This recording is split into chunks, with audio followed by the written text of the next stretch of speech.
Good evening, everyone. This is the February 8th meeting of the Board of Sewer Commissioners. Call the meeting to order. A roll call. Donna Bronk? Malcolm White, present. Peter Dunlop. Jim Gibberti. Okay, we'll do minutes from the January 18th meeting. I move, Mr. Chairman, I move that we accept the minutes as written in the January 18th meeting, 2018. Do I have a second? Second. All in favor? Aye.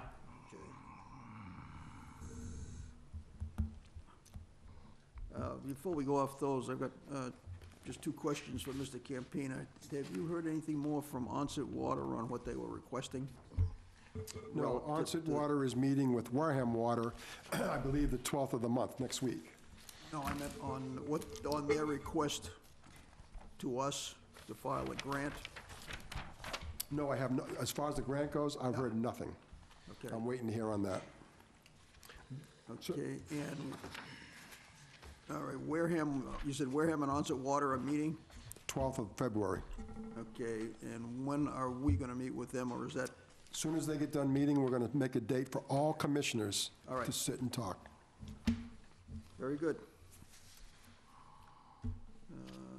Ding, ding, done. We've got a request for tie-in on Onset Ave, Lex Development, taking Baptist Church property and a vacant lot next to it, and want to put something on it. The proposal by Mr. Campina is for them to put in a sewer well, connect the two homes to it, and then into the tie-in that already exists. Is that correct? That is correct. Have they been appraised of this, and are they in favor of this? Are they willing to go along with it? That's correct. Okay. So I have a motion on this one? Well, do you want to say something about where you're going to put the manhole that goes on the property line in the motion? Yes, yeah, I don't believe you need to, but part of the conditions for me is that that manhole goes on the property line, and there's an easement in place allowing both property owners access to that manhole. So that'll be part of the conditions. If you want to mention that in your motion, I have no problem with it, but they've already been told.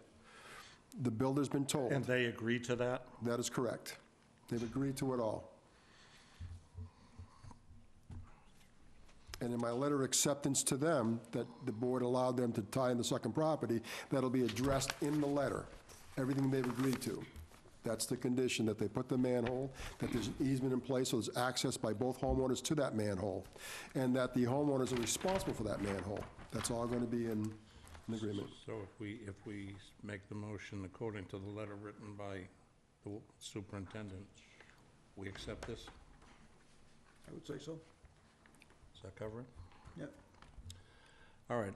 I make a motion that we accept this tie-in under the conditions of the letter from the superintendent. I have a second? Second? All in favor? Aye. 4-0-0. Mr. Chairman, Yes, sir. if I may, I was wondering if we could take out of order and get the Water Warriors up before we continue on with the agenda. Okay, Sure. yes and no. I'd like to just finish the sewer business. We've just got one item left on that, Okay, and then that's do fine. that. Yep, Okay. thank you. We got the sewer usage billing for the second half of FY '18 in the amount of $2,786,009.29. Is that correct? Mm-hmm. Is that? That is correct. Okay. Okay. I move that we send it, so, you know. Do I have a second? Second. All in favor? Aye. Okay. All right, now we'll go, Can I just ask one question? certainly. Why do we have a third quarter billing? Yeah, he was gonna get to that. Oh, Go ahead. okay. Go ahead. We have No, a third and fourth quarter billing. Well, no, I have second half sewage usage commitment for the 2 million that we said, and then there's a third quarter billing for 106. So there's two separate, a quarterly billing is for the billing we do to Bourne. Yeah. User fees are done twice a year. So we do one in August because it goes from February 1 to July 31. That's the first half billing cycle. Then we go from August 1st to January 31st, which is second half. And that's a user fee. If you look on your Oh, I see report user that they fee. provided, But usage fee and user fee? Okay. All right, I was confused. no problem. Okay. I didn't see anything else that was provided. I'm going to Okay. develop colored crayons, so it's easier for all of us. I wish you would. I'm working on We're that. slow. I am working on that. Okay. We've got the water warriors in attendance, ready to sally forth. Yes, thank you, Mr. Chairman. We're going to have a presentation on a conceptual, it's actually a proprietary concept as far as treatment of wastewater. And we have a permit, that's a biological nutrient removal. And this product we're looking at, we'd like to pilot, it has the potential to increase our capacity by loading, reduce our nitrogen, and decrease our consumption of energy, thereby reducing our bill considerably. So, and we also applied for a grant to do all this, so I thought it would be wise, and I know that Mr. Chairman's asked me a couple of questions, and being the middleman, I may or may not get him correct, so I thought it'd be wise to have the presenter hear themselves to present to you the facts, and then if you have any questions, you can ask them directly and get the answers without me being in the middle and giving it 100% or 80% or whatever the case may be. So they're here tonight. They're in from Cincinnati, and they have a very good product. I think it's something that I'm excited about. We've looked at it previous. I saw them at the show in Chicago, and it was impressive. It has a lot of interest. There are states using this technology for other things, but this technology being the base of it, so I thought that we should present it and see if it can help us. And one of the key things that I like is that we have the ability to increase our flow. Once we move the outfall, the plant can do 2 million gallons per day, but right now we cannot because of the restriction to the river. So we can increase it to 2 million gallons per day, but this technology will allow us to even increase that a percent. And so in the interim, while we're doing this whole project of regionalization, we don't have to spend money on the upgrade, so we're able to bring in revenues that's going to help us with the upgrade. So it has a lot of advantages, and I thought the board should hear that for themselves. You're on, gentlemen. Thank you for having us. We're Water Warriors. I'm John Gradick. This is Dr. Rakesh Govind and Steve Chamberlain. We're here to talk to you about a no-expansion wastewater innovation that will allow you to treat more water in less space and less time for less money. And so what it's able to do is lower the BOD, the COD, and remove nitrogen and phosphorus from the wastewater, thereby protecting those instead. I'll let Dr. Rakesh Govind walk you through our technology. Okay, so let me go through the technology in some detail, and I'll be happy to answer any questions. So please stop me as I'm going through this presentation. So basically, the problem we're trying to solve is essentially that the current permit that you have is for basically limited by the nitrogen content that can be in the effluent. And that is limited to about 4 milligrams per liter, and a phosphorus limit of 0.2 milligrams per liter. And in order to accomplish this goal, we need to be able to, essentially what's being done is that you have an aeration basin, and then you have a denitrification section of the plant, where they denitrify the water to meet this 4 milligrams per liter limit. In the denitrification, they have an anoxic tank with no aeration and so forth, and they have to add methanol as a carbon to drive the denitrification step in this case. So that's the current status. That's how the plant is able to put out 900,000 gallons per day of water, at this 4 milligrams per liter limit. If you increase the capacity of the plant, which is what Guy is trying to do, then you are exceeding the limit on the permit on nitrogen, and that is the limiting factor. So if you can treat the nitrogen somehow, you can increase the capacity of the plant and thereby put out more wastewater, in this case, and have more customers as well. So with the other additional thing that I wanted to bring is the fact that the plants around Wareham, as they close down, they can bring the flow to this process if you have more capacity here. So you could be able to make up that flow right in this current plant we've got here in Wareham. The release of nitrogen, of course, is causing the decline of eelgrass, and we know that it is leading to algae blooms, which are problematic in terms of aesthetics and so forth. So and it's also killing the shellfish, which is a major nuisance for people as well as economic, for this area. So right now, the plant is spending about $360,000 a year in aeration cost and in chemical cost. And that is at the 900,000 gallons per day capacity. As the capacity goes up, the aeration cost and the chemical cost would increase if you can manage to do this. The technologies we have are these 3 basic technologies that we have put together here. The first one on the left is this right here is essentially what is called a moving media. And it is this football type of shape. It has this foam on the inside and has a plastic structure on the outside. The foam, which is more easily seen here, has a very high surface area. So this has a lot of space inside. If you hold this under a tap of water, the water will just run right through it. So it's very open. It's about 94% open air, and the rest of this is plastic. So what happens when you put this into water in this football, and as it moves around in the water, the bacteria can attach to this thing. There's a coating on this thing that you cannot see, which allows the bacteria to attach very quickly. And this can increase the concentration of biomass, which is treating the water, by a factor of 6 or 7 times. So you can have 700% more bacteria with this media than what you have right now. Right now, what you have is no media, you have suspended culture, and the concentration is limited in this case. So this allows you to have more bacteria, so you can treat more water. That's the first technology that we can put inside the aeration basin to increase the biomass concentration, and by increasing that, you can do a better job in treating, better effluent quality, higher throughput, all of that benefits can accrue in this case. The second technology we have is the waving biomedia. It is the same kind of structure, the foam material, but now it's in this form of a waving media. So this consists of sections, and you have a float on top. So this is basically a float that allows this to be on top of the water. And essentially you have a weight at the bottom, and there's no weight here.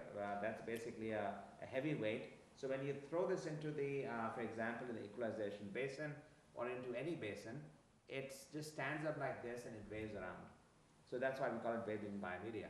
Now this also can house bacteria, just like the material inside the football. And this can increase the concentration of biomass in the water in this case. The only difference between this and this is that this moves around, this just stays in place and waves around. And the reason we use this, in some places you don't have enough mixing, so you can't have the energy to move this thing, so you have this so that there's no energy required for it to move. As the water flows past this media, the bacteria will eat up the contaminants, and that's what's purifying the water. So we can use this in basins where you don't have a lot of mixing, so that you can move this stuff around as in the case of aeration basin. So we have these 2 technologies that we can use, and then we have this microbubble aeration. Now aeration is used in wastewater treatment, as you know, and it is being used right now. But what they do is they just bubble the air through the water. If you look at a typical bubble, in most aeration you can have fine bubble, you can have coarse bubble, but typically fine bubble is what people are using now. In a fine bubble aeration, you've got a bubble, let's say about like this here, and this is about a few millimeters in size. So I've taken just a diagram to show you. So this is, let's say, about 1 millimeter in diameter. This is a single bubble that is now bubbling through the water. This bubble rises through the water in about a few seconds. So you compress all this air, you spend all this energy in compression, and then this air is bubbled at the bottom. It is gone in 6 seconds to 10 seconds, and then it's gone to the ambient air, and then you compress all over again. So the absorption of the oxygen, which is what this is trying to do, into the wastewater is about 4 to 6%. That's all you can get. So all this energy of compression, all the compressors you're running on in the plant, are all they're doing is just compressing the air, you get 4 to 6% absorption, and then the rest goes back in ambient air, then you start all over again. So it's not a very efficient process. The plant right now in Wareham is spending $180,000 per year in aeration cost for the energy cost in this case, and that's only treating 900,000 gallons a day. So that is your massive energy expenditure that you're going through. If you increase the capacity of the plant, you would, of course, increase that cost in this case as well. So what we're doing is we're taking this 1 millimeter size bubble and we are breaking it apart into what are called micro bubbles. So now you can have 8,000 of these bubbles. They're basically about 50 microns in size, as opposed to one big bubble, which is 1 millimeter in size. So 1 millimeter size bubble breaks into 8,000 50 micron bubbles. So in this case, you've got a very large number of small bubbles. Now what happens is, this is just a plot which you might not be able to see very clearly, but this is the plot of time on the vertical axis in minutes versus the size of the bubble. So as I mentioned to you, when you have a millimeter size bubble, you're over here somewhere, the time is in seconds, about less than 10 seconds, and you can't even see this on this graph, it's almost like 0. So this is the millimeter size bubble right here. When you go to 50 micron bubbles, you're over here. You see the time is going up. And if the bubble size were to be less than 50 microns, which is what we produce also, the time it takes is hours. You see, this time is about hours. So what happens is these little bubbles stay in the water for hours rather than a few seconds. Now, why do they stay there? Is because the weight of each bubble here, each tiny bubble here, is cancelled by the buoyancy. So it doesn't rise up and it's gone in 10 seconds or 6 seconds. It will keep moving around in the water. So what this does is, while it is moving around in the water, it is giving up oxygen to the water. So now the efficiency of the oxygen we are absorbing has increased from your 4 to 6% to as much as 19 to 25%. So there's a big jump in efficiency, almost by a factor of 6, which is 600%, basically higher efficiency with the microbubbles than with this large bubble. So we create these microbubbles. We have a technology we have developed which creates these microbubbles in the water, and when you couple this with this media or with this media, you're getting the best of the growth of biomass which needs oxygen. This supplies the oxygen to the media, and then the bacteria grows inside this media, or this supplies oxygen to this media, and the bacteria grows inside this as well. So what we are proposing to do is add this media in the anoxic tank, make that an aeration system, use the microbubble aeration in the tank to supply the oxygen, and we can oxidize the nitrogen now, in this case, to essentially nitrate. So we are taking ammonia, nitrogen, and oxidizing it to nitrate much more effectively in this case. As I'll go through this talk, you will see how we can get rid of the nitrate as well, and that is the second step in the process that we're talking about. So these are the technologies that we have that we want to introduce in Wareham at the Water Pollution Control Facility. So this is a plot that shows your effluent concentration. So right now you have a limit at about 4 milligrams per liter right here. And your capacity is about 1 million gallons per day, almost 900,000. So you're right now over here. And this is plotted as 3.6 or something, but it's around 3.6 to 4. So this is your current position right here. Your capacity is 1 million gallons approximately. Your effluent is about 4 milligrams a liter. If we can treat this nitrogen down to about 1.5, and in this case to this 2.5 milligrams per liter, your capacity can go up to 1.5 mgd. That's a 50% increase in capacity. If we can bring the nitrogen down to 1.6 right here, then we can, or 1.7 right here, which is over there, then the capacity can go up to 2 million gallons a day. So now you can double your capacity if the nitrogen is now much lower in this case right here, and therefore you can put out more water to meet the permits that you've got for nitrogen. So we can increase capacity by simply treating the nitrogen in the water. And that's what this media, as I'll show you next, will allow you to do. And that's basically what we are going to, plus the microbubble aeration, will allow you to do. So this is the kind of cost that we're talking about. So currently you're spending, and this is the current position, about 3.7 milligrams per liter, 1 million gallons per day. You're spending $180,000 in aeration, you're spending $180,000 in chemicals. If we lower the nitrogen down to this point, where you have a capacity of 1.5 million gallons a day, the cost of doing this in terms of our technology is going to be $293,000 in equipment cost. There'll be some installation cost as well on top of this. But your savings is going to be $230,000 a year. The reason you're saving this is because the energy it takes to create the microbubbles is half the energy that you would otherwise need to put that oxygen into the water. So you're saving a huge amount of energy, and that is going to show up in this saving cost. So the payback is about a year. If you look carefully in this number only contains the equipment cost. The payback, the savings is actually much higher than this, because there are other savings that come from chemicals and from other pump running and so forth that has not been calculated in this overall savings. So your saving actually is much higher. This is only based on the aeration cost right now that you are saving. If you decrease the nitrogen content to this point. Excuse me, you're talking aeration cost, you're equating that to electrical cost? Yes. Yes.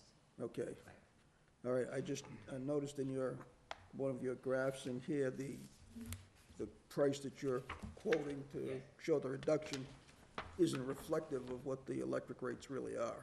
Yes, I'm using like 5 cents 5 per cents, kilowatt hour, yeah, and and yours we're- probably higher than that. Yeah, we're like 15, 20. Right. So you're about 3 times higher, so then these That numbers is- would also be, the savings would be much higher. So Yes. Another question. that doesn't equate. These figures are based on us increasing the plant capacity. Yes. If we stay at our current capacity of 1 million gallons, Yes. what kind of savings do we see? So if you remain at 1 million gallons right now, you're spending about $180,000, and Guy, correct me if I'm And wrong. aeration, In aeration cost, you're spending $180,000 in aeration cost, you're spending $180,000 in chemical cost. If you stay at this capacity, then of course the amount of aeration we are putting in will treat your BOD and so forth, so your cost of, energy cost would go down by almost a factor of 50%, and your methanol would not be required anymore. You would no longer need the anoxic tank, because we are oxidizing the ammonia in by aeration and then denitrifying it using this media. So basically you get rid of your anoxic tank, and we can make that into an aerobic tank, otherwise an aeration tank, and that can treat the water, in this case, and take care of the nitrogen as well. So your aeration cost will come down and your chemical cost goes away. That's the saving that we're talking about here. Aeration basins, if I may, account for 50% of energy usage at the plant, because we have three blowers that suck up the juice. And in any treatment plant, aeration is 50% of the cost of electricity at that plant. And that's standard in the industry. The point I was getting at, Guy, is they're increasing the plant capacity, and we can't do that until we get the new outfall pipe. No, so what they're saying is there's a factor called loading. And so because the end result has to be 4 parts per million of nitrogen to the river, we can only load a specific amount of loading, and that's organic loading. With this technology, we can increase the organic loading, which is capacity, by a %, and put out the same or less than the 4 parts per million of nitrogen. So in the same footprint, and everything's the same, by changing the loading, because you can treat more, because the media, presently we have an extended aeration, and so we're relying on the bacteria meeting the air and meeting the food. So all that has to happen. And so if we can increase our microorganisms by the meter, now we have 7 times the microorganisms, then that means we can add more organic loading, which is more flow to the plant. So it's about treatment. There's a loading factor in treatment. When you design a treatment plant, you look at loading of the area, and then you design the plant to meet that loading. This technology allows us to increase the loading and meet our permit of less than 4 parts per million. So in essence, we can take more in, treat more because we have more microorganisms, and then we can put out more flow to the river, but because the loading is down and the treatment of the nitrogen is down, you do the math, we're meeting our 52 pounds, less than 52 pounds per day, so we can treat more, but meet our permit. That's where we're going with all this. We had talked very originally about getting to capacity as a town meets capacity. Some of the things we talked about was I&I. Reducing I&I gives us some capacity, and we're working on that. Before we move the outfall, this technology will allow us to increase our capacity to the town, continue to grow until we move the outfall. And so this is just another step in that process. Well, would the outfall be necessary? Well, to meet our total demand of treat, because we haven't increased the other side of town yet. Plus, we have an obligation of 500,000 gallons per day to the BDOT. So all these future expansion and needs we have will never meet. Even with this technology, we'll never meet. We're going to have to move the outfall. But as we go, I don't want to stop the town from growing. There's got to be some continual growth, and all these steps in the middle is what we're trying to get to. So you're trying to build a bridge, kind of, Absolutely. to the outflow. But, excuse me, Mr. Chairman, do you mind if I ask? Go right ahead. So, you're saying that out of the $180,000, the aerators are using 90,000 of it? No, the aeration, so we spend $385,000 a year in electricity at the plant alone. We spent $500,000 for everything, but at the plant alone, it's about $385,000 a year and $350,000. That's what we're spending on the total plant. 50% of that is aeration, which reflects that 180 number. Oh, okay. So if we attack that number, that one number, we can reduce that, let's say 40%. All right, so that's a substantial savings on that energy cost. And then, and you eliminate all the chemicals? We eliminate the need of chemicals because this process doesn't need methanol to continue on. It wouldn't eliminate all the chemicals. Not all the chemicals, methanol. But it would also, because another thing is that it would also reduce some of the nutrients we use. So we use quite a bit of nutrients to keep because of the less contact time and the extended aeration, we use more nutrients, so make sure the bacteria get what they need. The robustness of this system will also decrease that cost. So there's some costs that will definitely reduce, but methanol, absolutely. And again, you're saving money by energy. And the other thing is that we can increase the capacity because we have more bugs. It's a ratio. So much food, so much biological. That's it. And so this is going to increase the biological, which means we can bring more food.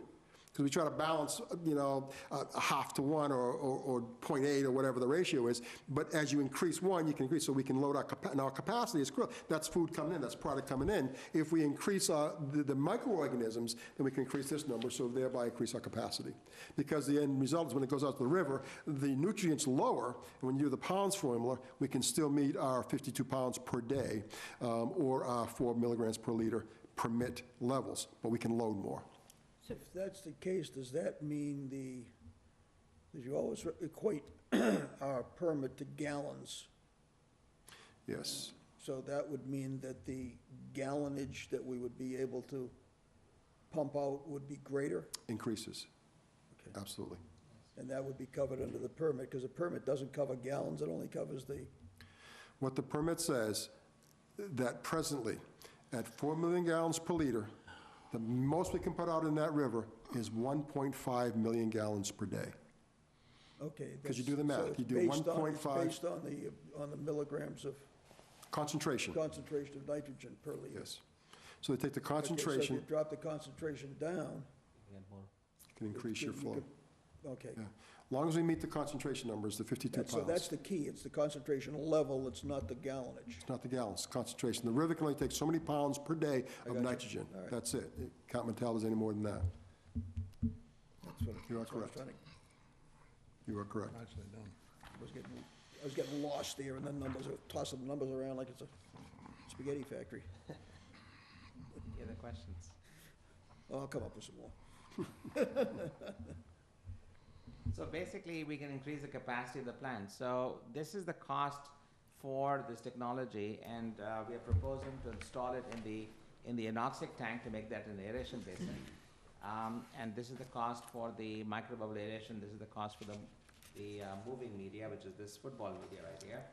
And then in the equalization basin, we are proposing to put the microbubble aeration there as well. and do the waving biomedia because there's lack of mixing there. So we have the waving biomedia there to enhance the biomass concentration. So this is the retrofit cost for the anoxic tank becoming an aeration basin, and this is the total cost, retrofit cost for the equalization basin. Now this is just the equipment cost. The cost of installation and so forth is not in this number right here, so that's on top of this thing. But since our system is retrofitted, it is not a major civil project. You're not expanding the plant, it doesn't need concrete and all that stuff. Basically retrofitting it in the existing basin. You already have the aeration basin, anoxic tank already as an aeration basin right now. You already have this basin right here. All we're doing is retrofitting it. So the installation cost is not a whole lot in terms of installing this technology or retrofitting the current basin with this technology. So this is the total equipment cost. We have the grant application in already, and they have just asked a few questions right now, so they are looking at this application actively. We will know, I think, in early March whether we have received this grant. So this grant will provide the Wareham Water Pollution Control Facility $150,000 to do this job. That's the maximum they can give you. So your cost goes down to $337,000. Now we are, in addition to this cost, what we are providing is all of the design and servicing that is required essentially to do this project, and I'll describe this in more detail with the time plan that we are proposing. But basically, we are cost sharing 40%, 40.8% of the total cost of the project in order to do this job. And the reason we are cost sharing is because we want to demonstrate to you and to your control facility that this technology can greatly improve the energy, can reduce the energy and save significantly in terms of your total cost.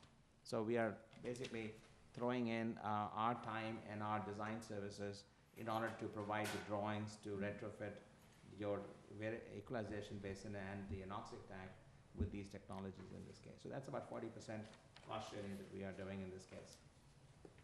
This is just to give you an idea about the cost that in a treatment plant. So you have the aeration. This is by far, this is the 54.1%.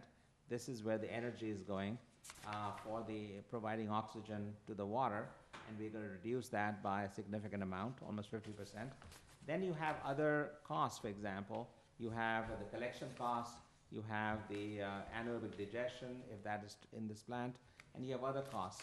One of the major costs is that when you run the process without the media, this media that you see, either moving or waving biomedia, then the amount of sludge you produce is fairly significant.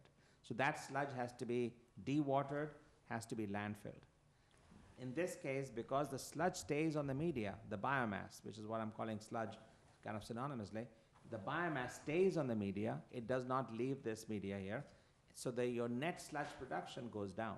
So while we are treating the organic contaminants by the bacteria is growing, but that bacteria is staying here. It's not getting into the water and leaving and then increasing our sludge production.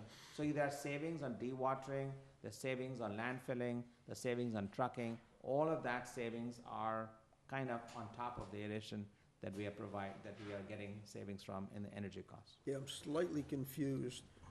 If it would reduce the sludge, is that what you're saying? Net sludge production. The net production of sludge. The net production of sludge. Yes. If it would reduce that, where does that differential go? So what happens is this media, as I said, holds the biomass within it, okay? So the water comes in, the water flows, the biomass stays here. Then over time, this biomass dies because biomass has a finite lifetime. It dies, it releases the nutrients back in the water. So those nutrients are used by the other bacteria that are growing now. And essentially, it decays down over time. So essentially, as the biomass decays down, it releases the nitrogen and to some extent the phosphorus, and that's consumed by the growing bacteria. So that's why nutrient addition that you have to add to the plant goes down, because the dying bacteria provides the nutrients that it consumed when it grew. Now it's giving it back to the water, and then the water is then allowing the bacteria to grow. So this is a continuous process, an ecosystem that is set up naturally, where bacteria grows, bacteria dies, release the nutrients, and then more bacteria grows. I think where you're going with this, Mr. Chairman, is the sludge. So this is called fixed film technology. So the bacteria is fixed to the film. So it doesn't leave the basin as readily as it does now. Right now, we have extended aeration. So you got the bacteria just freely floating in the water. The water goes over where? Into the clarifier. The clarifier clarifies out that sludge, which and once we take that sludge, we waste it, then we have to truck it, and that's what that cost is. This is now, because it's a fixed film and attaches, then we have less, a whole lot less of bacteria that's going to flow into the clarifier, thereby less to waste, and we'll probably bring that back in as activated sludge, return it instead of wasting it. So that wasting goes down, less sludge we're wasting, so thereby a cost to get rid of it goes down. That cost is absurd. It's ridiculous. So that's what this, because it's a fixed film technology and not an extended aeration free floating. You're saying fixed film, you said that that particular product right there has a film on it that we can't see. No, fixed film means that the bacteria attaches. You've got rotating biological contactors. They're big discs of plastic that go in the water. The bacteria attach to it.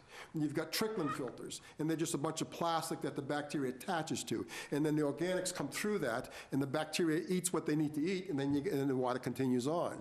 And we have an aeration, and that means that the bacteria is freely in the water, just floating around in the water, and it doesn't attach. It just keeps floating, and we have a throughput, so the water keeps flowing. It goes over the weir to the clarifier, so there's more bacteria being taken out. It settles down in the sedimentary area. It settles out, and then of that product, we waste some, and then we bring some back. So that increases the amount because of the technology. This technology and fixed film. Now, the problem with fixed film, bluntly, is if we use RBCs, we have a temperature issue, because part of that is out of the water and in the air temperature. The bacteria could not survive. We'd have to cover everything. So the technology is not prevalent and common in the North Sea, but is down south and other parts of where there's warm climate. Same thing with a trickling filter. It's because it's exposed to the elements, so you don't see that technology here. But this technology is in the water. Sorry? I was gonna say, does that mean our basins need to be covered? No, because this is gonna be in the water with a constant temperature. Now, do those wear out, have to be replaced, have to be maintained? No.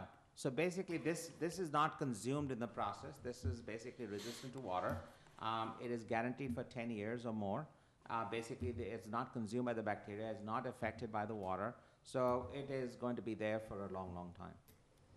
In that technology, I'm sorry, sir, the technology, we talked about going to Warwick and seeing it, it's not this exact with the football meter, but they make these little tiny discs, and they flood the water in the aeration basin. So if we went up to Fields Point in Rhode Island, we would see this technology. And they were able to increase the capacity of that facility without expanding the footprint by adding this meteor into their aeration basins to increase their loading, because now they have more bacteria that is attached, fixed film, within the floating water. So it's just, the technology has been around. This has just modified the technology, and it's also added a different way of aerating, which is microaeration, which gives us more air, more absorption, and better efficiency. So that's the difference. But this technology has been around. It's proven technology. And these have a 10-year life expectancy? Well, we guarantee for 10 years, but it will last forever, actually. Moving the water around and aerating it the way you've discussed, Yes.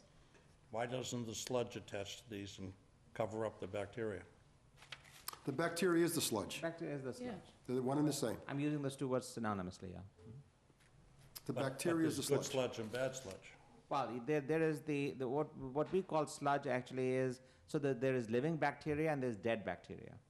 So that basically the dead bacteria is now dying on the surface. I mean, it's not going anywhere.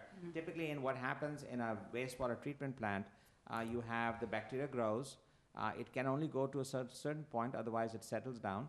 So it basically is removed in the clarifiers, and then essentially some of it is wasted and some is recycled back. Now, in this process of sludge, some of it is dead, some of it is living. And that is based on how old the sludge is. You know, the age of the sludge determines how many are dead and how many are living.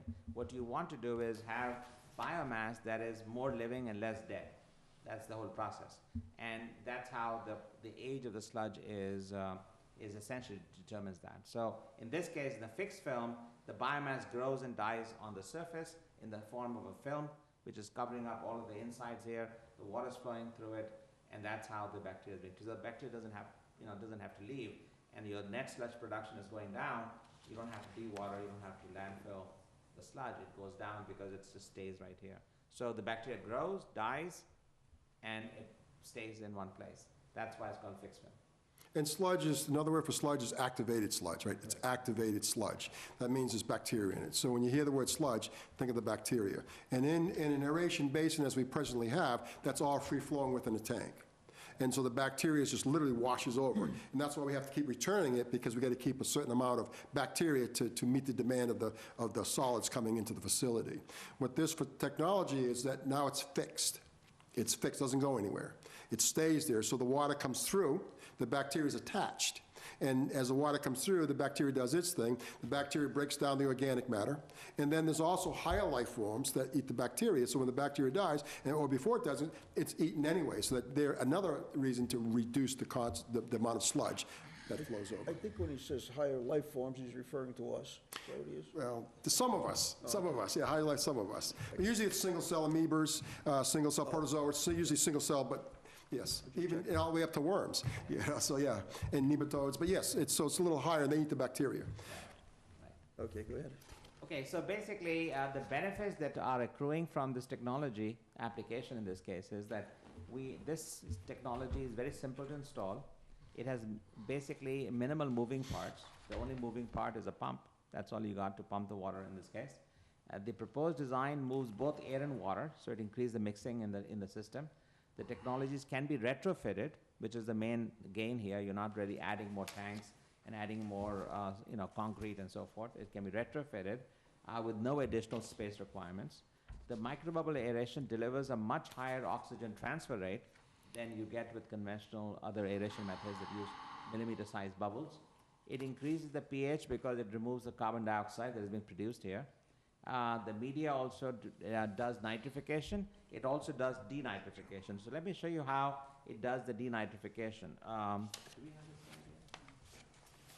Okay, I thought we did. Can't watch it as fast as you get Here we through. go. Okay, so the way it does the denitrification in this case is that the nitrifiers are on the outside. This is where the oxygen is, the bubbles are rising up. This is where the dissolved oxygen is high. So the ammonia becomes nitrate on the outside. The denitrifiers stay on the inside where there's no oxygen because they don't like oxygen. So what happens, the denitrifiers take the nitrate and convert to nitrogen gas. So the ammonia comes in, the nitrifiers convert it to nitrate, the denitrifiers then go to work on it, and they consume the nitrate and make nitrogen gas, which comes out of the water. So you've destroyed your ammonia. That's what is reducing your 4 milligrams per liter nitrogen down to 1.5 and so forth because of this process of denitrification. Now, if you don't have the media, you need another tank with no aeration, which is what they have right now, which is called an anoxic tank. And that's how they denitrify by adding methanol in this case. That's where the cost of chemicals, the cost of an anoxic tank is there. This does it simultaneously. The other important thing is as the temperature of the water goes down, as in the winter time now, the denitrifiers, if they are in the anoxic tank, they slow down tremendously. In fact, they become non-active in this case. They are not active anymore, which increases your nitrogen concentration coming out of the water. Now, because the nitrifiers on the inside and there is oxidizing bacteria on the outside, this retains energy. So this keeps it warm. And so even if the water is cold, the denitrifiers sitting inside are not as cold as the water. So when the temperature goes down, they're still active and they're retained here. They don't wash out. Otherwise, they just wash out in this case. So because of retention of denitrifiers, because of the temperature control here, you're able to get denitrification even when it gets very cold, which otherwise does not happen. So in the wintertime, you're going to exceed your limits, while here in this wintertime, you will not be able to exceed the limits because this is actively working to remove the nitrogen from the water. So there are some big advantages in terms of not only treating the BOD, but also treating the nitrogen, essentially working in cold temperatures, reducing sludge production. All of those basically come out as savings in the next case. That's the big thing in this entire technology that we're talking about. It enables the capacity of the plant, of course, to be increased, and we've talked about that by showing you that plot. So this is the plan that we had put forward, which said that this is the zero time when we start this project, and we're going to go through installation of both the equalization basin and the anoxic tank, which is the aeration basin, and then we're going to take the data collection here over time, and then we're going to write some reports. Now, this was the plan put together for the mass CEC proposal, because they wanted us to measure the parameters and make sure that, basically it is going down, and the energy consumption, make measurement of that. So the state itself could benefit not just by putting in Wareham, but they could then propagate this information to other plants, which are also trying to do the same kind of thing. They also want to reduce the energy consumption. So they wanted to have a report that is comprehensive, and they had some data measurement and all that is going on. Now, the mass CEC proposal, they came back, and I just received that today. They're saying that we need to shrink this time from 24 months to 12 months. So this is going to be executed over 1 year from the start to the 12-month period here, because their grant only goes for 1 year, and that's where they give the $150,000 that we're talking about. So they're basically asking, which is a good thing, because they get lots of proposals from the state, and the fact they've asked a question from us means that this proposal is actively being considered. Of course, the final decision will only be known in early March, but that will give you the $150,000 that I was talking about. So this is the payment schedule we have in this case. And essentially, if you compare our technology, this is our technology right here, if you compare this with other technologies that are out there, Guy just mentioned the plastic media and so forth and so on, you can see that all of these technologies have some problems in terms of denitrification, in terms of removing phosphorus, in terms of sludge generation, and so on and so on. The technology we have is essentially good under all of these considerations, and the capital cost is moderate as opposed to other types of technologies which have a very high cost.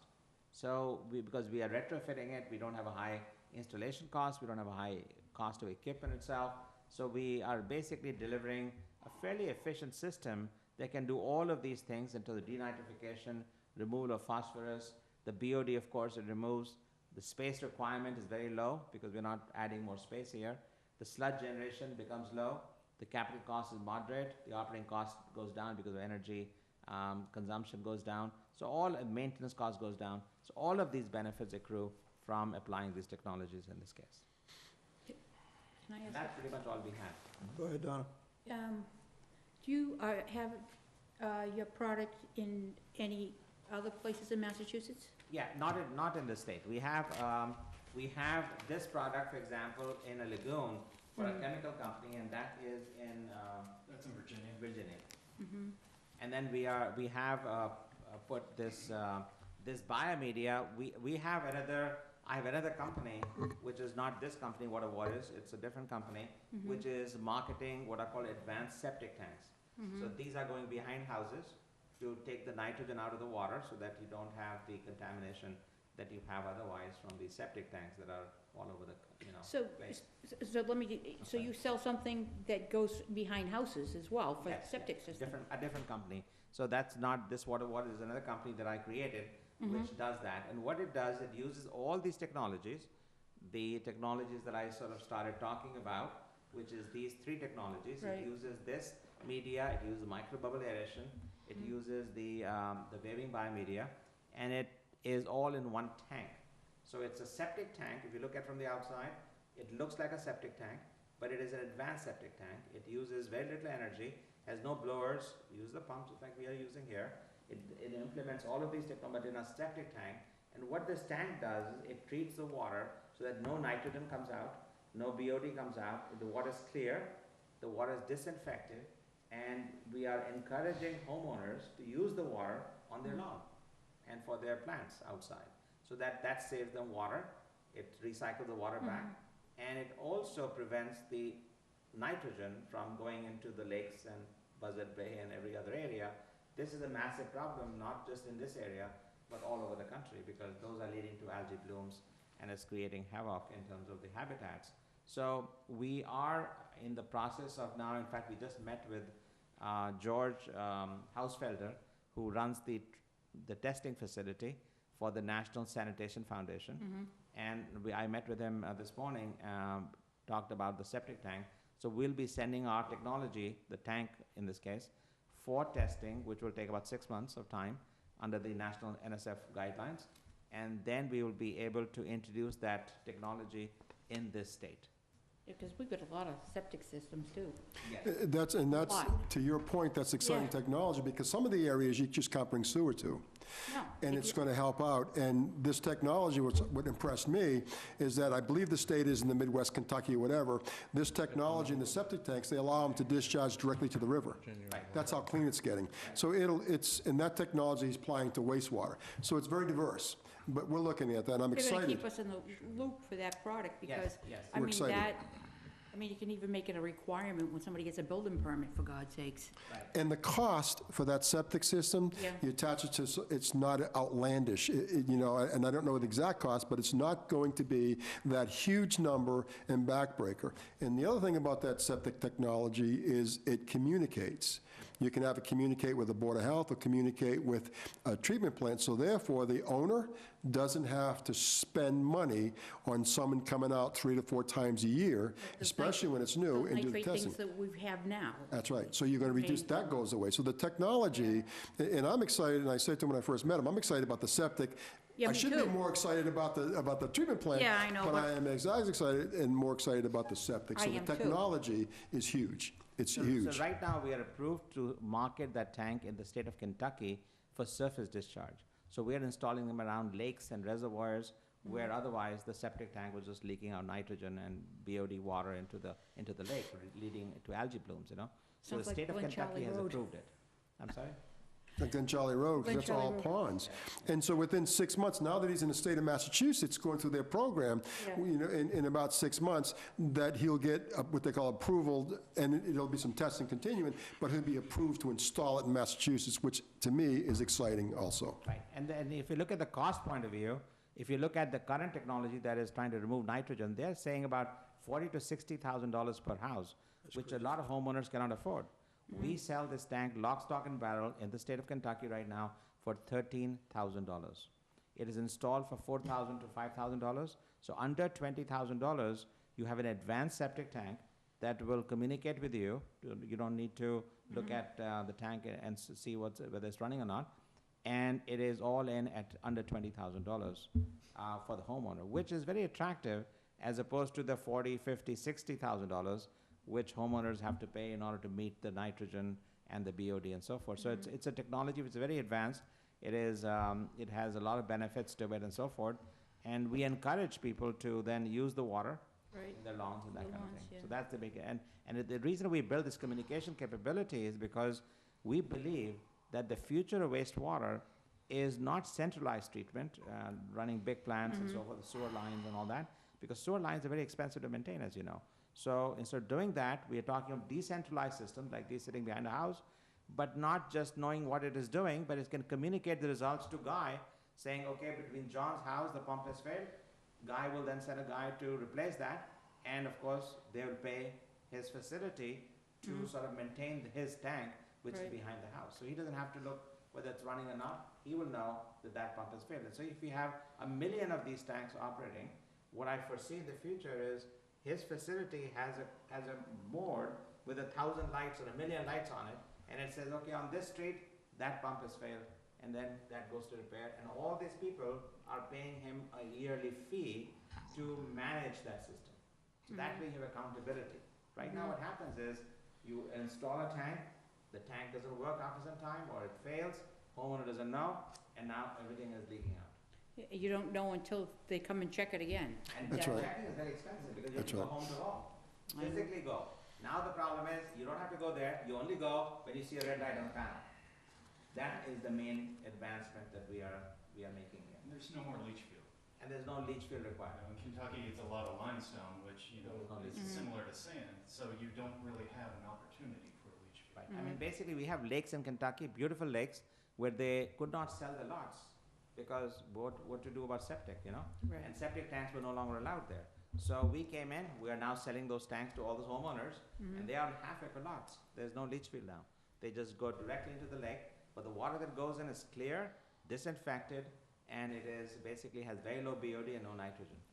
So it is as good as, surface water, they're called Right. surface discharge. Right. So that's what we're doing, and so those lots now are being sold. Otherwise, they were just sitting there. There was nobody to buy it, because there was no way that you could put anything there. It's the same technology that we're technology. trying to use for Right. wastewater treatment plants. It's Right. You know, think of these as housing for bacteria. You know, Right. They're condoms. Right. 40B, What's that? 40B. Massive in one little, well, that's the way of looking at it, yes, it's all, What we found, you know, especially with the chemical company, was typically there's 2,000 to 3,000 milligrams per liter of bacteria floating around in the water. Just pretty much using this top foot of water. And this allows us to go all the way down to the bottom, especially with bubbles that last up to 4 hours without rising. Those essentially stick to these, almost like, you know, when you pour a Coke in a glass, those bubbles stick to the side of the glass. Those bubbles stick to this and feed that bacteria and create, you know, aerobic bacteria on the outside, anaerobic on the inside. So it gets rid of that nitrogen and phosphorus. So when you place these at different levels? We place them in lines. Yeah, but I mean at different elevations? No, they go from the bottom of the water to the top. So if you've got a 14-foot depth lagoon, this has 14-foot sections in it. Okay. And if Right. that depth changes, one reason why they're in 1-foot sections is it'll bend. Gotcha. And kind of move with the water level. And this float at the top always keeps it up, so it waves and moves in the existing water. so the concept for the aeration basin, or the equalizing basin, I should say, that's odorous, was to put this technology. In talking to our odor consultant, we meet with him quite frequently because we're getting ready for odor season, his suggestion is wait till the winter. So we wouldn't use it this summer because right now we're washing the basin on a daily basis to mitigate odors. Very time-consuming, very costly, but effective, and will continue. Before we introduce it into the basin, equalizing basin, we'll wait till the summer, the season's gone, and then, because we have to put the water in, it's gonna have some water. Right now, we have no water. We're cleaning it every single day, emptying it, cleaning it, getting the sludge out every single day. And this would allow us to bring the water back up, and then it would treat that, and then because it's aerobic, then we get rid of those odors that is so obnoxious to the neighbors. So, but right now, we're not gonna introduce that because we're entering the odor season, and we just can't take the chance of trying something until after odor season's gone. So where do you have one of these systems working? So we have this technology in every septic tank. We've installed about over No, 35. where do you have this system West we can Virginia. see? West Virginia, we have this in the lagoon right now. It's treating basically wastewater from a chemical company. So we have that in that lagoon as well. And we're replacing stones in a trickling filter with this football. So instead of having the biomass. Where? In Ohio. This is in Napoleon, Ohio. Napoleon, Ohio. It's, So you've got nothing in this area at all? No. They're based in Ohio. They flew in from Cincinnati, Ohio. Yeah. And they're trying to bring the technology this way. So, yeah, so we can go to the Midwest and see it, but we can't go to when Massachusetts. you look at the nitrogen restrictions that are going into No, I want to see the system. Should send the football to Cleveland. Yeah. I want to see the system someplace where it's working and hear them tell me the same thing you West told me. Virginia. We can go to West Virginia. West Virginia, that would be the closest place to. It's just it's a little further away. When you go to Connecticut, we'll just drive a little bit more. 13 hours exactly to But we can go to West Virginia. We can set up an appointment to drive West Virginia and see it, You absolutely. need to fly us down. They can be reached by telephone. Absolutely. No, you can talk to them by telephone, and you can talk to people in Ohio by telephone. You Yeah. can talk to people in Fine, that's Kentucky. what I want to do. Yeah, you can talk to people in Kentucky, absolutely, absolutely. was that, you know, as I was saying before, there's about 2,000 to 3,000 milligrams per liter of bacteria concentration on the water in a typical process. What they did was they took one of these out of the water, squeezed it out into the bottle, took it to the lab, and they found 42,000 milligrams per liter. And so Who did this? the chemical, West Virginia. yeah. And you can call them, but if you Can really we want to go, can we get some of the names I'll of get all the some of these information. places? Yep. I'll get you all the information, so we can do the research, we can put conference calls. And if we do, and it sounds kind of corny, but if you want to drive down there, maybe we can do that also. West Virginia is not that far away. 13 hours, my friend. Yeah, not that It's far okay, away. it's right on the way to Florida. These are also being No, used it's in not. commercial septic It is if I drive. for golf courses and, you know. Yeah, we have installed them, we have installed those tanks in golf courses in Ohio. We have them in Kentucky, of course, and we have many of them running behind the houses. We have builders who are using them for their new home construction. Should work well on golf courses because they can utilize the water They can use Absolutely. that for completely. Yeah. Absolutely. Every bit of it. Exactly. water. Yeah. It's exciting technology, there's a lot of applications. I'm excited. And I said to him, originally, I said, Dr. Govan, I'd like to buy a septic tank to put in the plant just so I can see it work and maybe expedite the state of saying, yeah, that technology works. Because I could always go to my treatment plant without jeopardizing. But now that they've got to deal with, they're going to put it in here and they're going to monitor it. What kind of space does one of those tanks take up? Individual tank? One of the individual tanks? homes. So individual tank is just a septic tank, essentially. A septic tank is about 16 feet long, it's about Okay, 5 feet wide, and it's about 4.5 to 5 feet in height. Do those have to be, are those being designed by basis of utilization of the house, by Yeah, the number of typically, bedrooms So or typically something what like they do is that they are designed for a maximum flow of 1,200 gallons per day. So they are saying that 200 gallons per bedroom per day, and you have a maximum 6-bedroom house, so you're looking at 1,200 gallons per day as the maximum flow rate.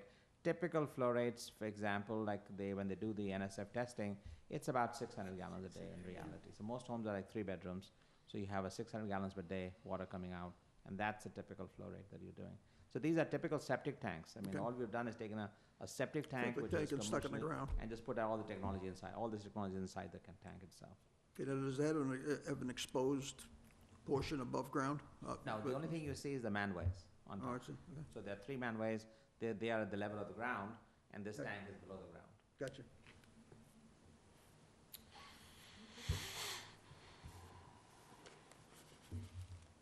Sorry. Get something caught in there. What else do we need to know? I'm fine. Mac, you're awful quiet over there. I'm listening. You applied for a grant? We did. We applied for a grant, state of Massachusetts is waiting to hear. We should hear probably, they say the 1st of March, we'll get an answers to our grant. How much did you? What will the grant accomplish, Guy? The grant will give us $150,000 towards our costs or to putting the system in. And I think the code, and this is what I got to talk to the grant folks about, because we plan to do the whole thing, but initially, we're just going to do the aeration basin because we cannot do the EQ until the fall. And that, they have a year time limit, so I have to vet that. But what it's looking at is the portion we talked about specific to the aeration basin. That portion, which I believe was $282,000, and then the other costs for installation, which I believe, I don't have the numbers in front, well, I probably have them in here, but it'll cover $150,000, so it'll be about 50 to 60% of the total cost to us. And that's what we're figuring on now. Is that for part of a basin or the entire basin? No, it's just for the one basin, the entire one basin, yes. I'm good with that. Okay, and looking at the numbers that were included in your proposal here. And we'll see it work. Absolutely. It'll be a pilot. We'll watch it work, we'll verify, and if it works half of what they advertise, then it's worth taking it to the That's the right- entire plant and go. That's the right way to approach it. So, I'm listening. In order to do the one basin, what would be our bottom line total cost? So I think that basically that number is here. Go back to the number. That number is right here. So this is if you do just one basin, which is the anoxic basin, make that aeration basin, you have the microbubble aeration, and you have the moving this football media right here. Yeah. So the total cost is $293,346. And you minus, if we get $150,000, Are there any other costs associated with installation of this? There is installation cost on top of this, yeah. Okay, and what would that amount to? what's- The installation cost would be for the anoxic. That's why I said the bottom line. as far as putting the stuff in, it's just man hours, and that'll be, a lot of that'll be in kind, because we'll put the stuff in under his direction. And so, and I think we have an engineering firm involved, and so that's minimal, so maybe a couple thousand, maybe 5,000 for the engineering firm, and then in-kind service to physically put this stuff in. So That's probably all it talking is. another 20 grand, expenses wise. Another 20 grand? Possibly, that's on the high end So of it, the only absolutely. technical thing would be the microbubble aeration. That's the Would involve trades. Probably plumber, because they have to stick it in, but they do most of it comes in pieces, so we'll have to assemble it and put it in. I'm thinking. I'm just talking our about staff- the mechanical then, Yep, not so, the discharge end. nope, just the mechanical getting it in. So, yeah, Yeah. what we cannot do, I'd have to bring somebody in, maybe a plumber, Yeah. but it's gonna be middle, so $20,000 is a realistic number. So So it costs us we're- about We're 100, looking then at that that total retrofit cost would be about 315,000. roughly. And then 150 in grant. Yeah. Now, the 150 in the grant, would that be split between the two, or just 150 period? So It's a total grant of 150, so we would have to redesign Allocated. it to this one. And to answer that question, I need to talk to the grant people more, because we got some questions we have to answer. Once we get those questions, I can solidify that answer. But for moving forward, because remember, it's 1 year. And what scares me is we're going to delay the second part because we can't because of Otis season. And that's going to be not going to make their year. So I've got to talk to them. And originally, we planned 2 years. So we have to talk about this whole thing to bring it to 1 year. But that should not affect the monetary value. It should just affect the time. So I believe it's still going to be 150,000 coming to us. But instead of having 2 years, it's going to be 1 year. But I'll verify all that. Okay. Interesting. Now, will this product do anything to mitigate odors overall? Yeah, so basically what it does is in the equalization basin, the reason you get odors is you've got a waste coming in, wastewater coming in.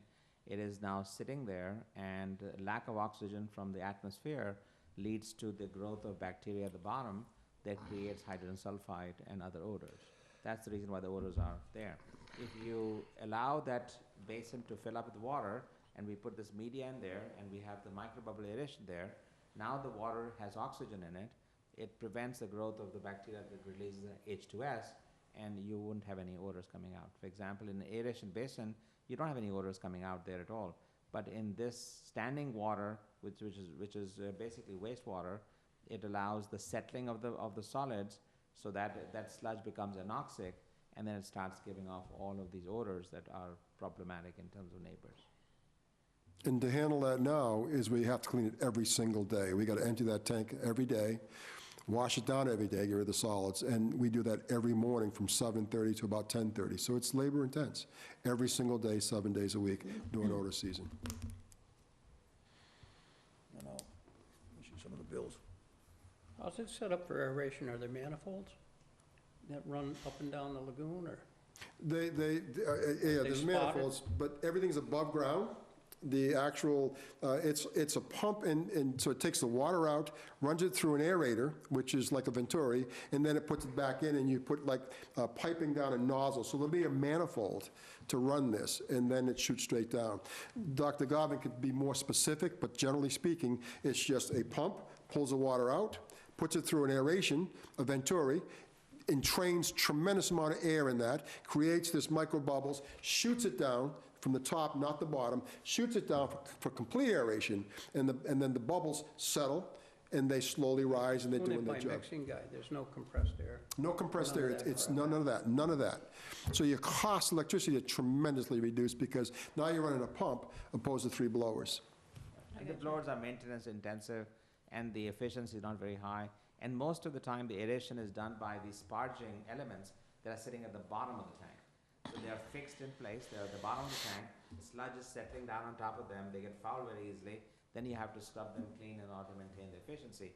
These are nozzles that are coming in from the top, there's nothing at the bottom, so anything settling will not foul it, and they can be easily removed from the basin for any reason that you want to remove it, but essentially they're coming in from the top. So they shoot the bubbles down into the water, they go through the depth of the water, they stay in the water for hours, and they provide the oxygen. So it's a different way of providing the aeration, but it doesn't have anything fixed inside the tank.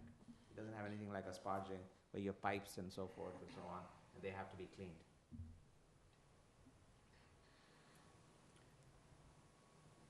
Well, it sounds impressive. Sounds terrific. So we're trying to do. That's what the whole grant program is. Skeptic. I get that.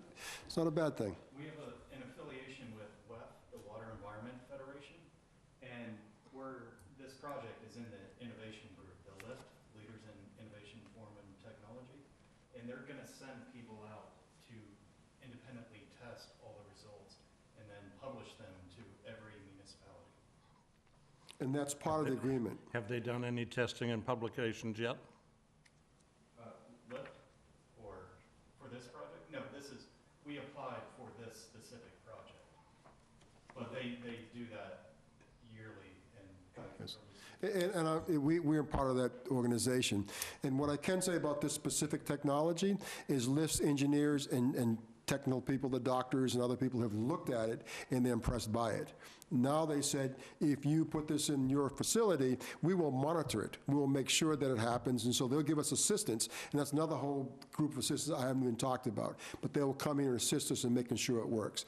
Because what they do is they look at innovative technology, they put it through the scientific tests, they talk to all the scientists, and they say either it's possible or not possible. They validate if the technology can work or it cannot work. They validate that it can work, it's good technology, now we have to work it, and that's what LIFT does for us. It's really an excellent program that we're involved, and that's with all technology. And also, part of that program is that we can go to other facilities, and they can bring people here from other facilities all over the world to make sure it works, and that information is shared, the data is shared with the world. So it's not like you're doing something behind closed doors, and it's totally exposed to everybody. It's upfront, and it has to work. And they're saying to me, we like the technology. We've had our scientists look at it. Yeah, I don't think you're taking a chance. You're not, because I'm not a gambler, by using this technology, because everybody that we have looked at it, and our technical people, we're good with it. And as we do that, they'll do the testing, they'll make sure the monitoring, then they'll say, we're right, yes, and this is it. If it doesn't work, they'll say right away, get rid of it, and then we stop. And So then it's, Baby steps. And what's Absolutely. ours? What did what's that our- guy say? What do you got to lose? Yeah, what do we, exactly, if that, if it doesn't work, what's the outcome then? $150,000 we experimented with. That's the worst case scenario. I don't, what's that? Well, that's the grant money. So do we get the grant? We got a one-year grant. Our cost is going to be about $160,000, $170,000 of the total three-something. If it doesn't work, if it just doesn't work at all, that's our loss. So we blew 160 grand. Yep. But keep in mind that that 160 grand, I haven't run the numbers, but we're reducing electricity for that year. So that's a savings, so I haven't run that.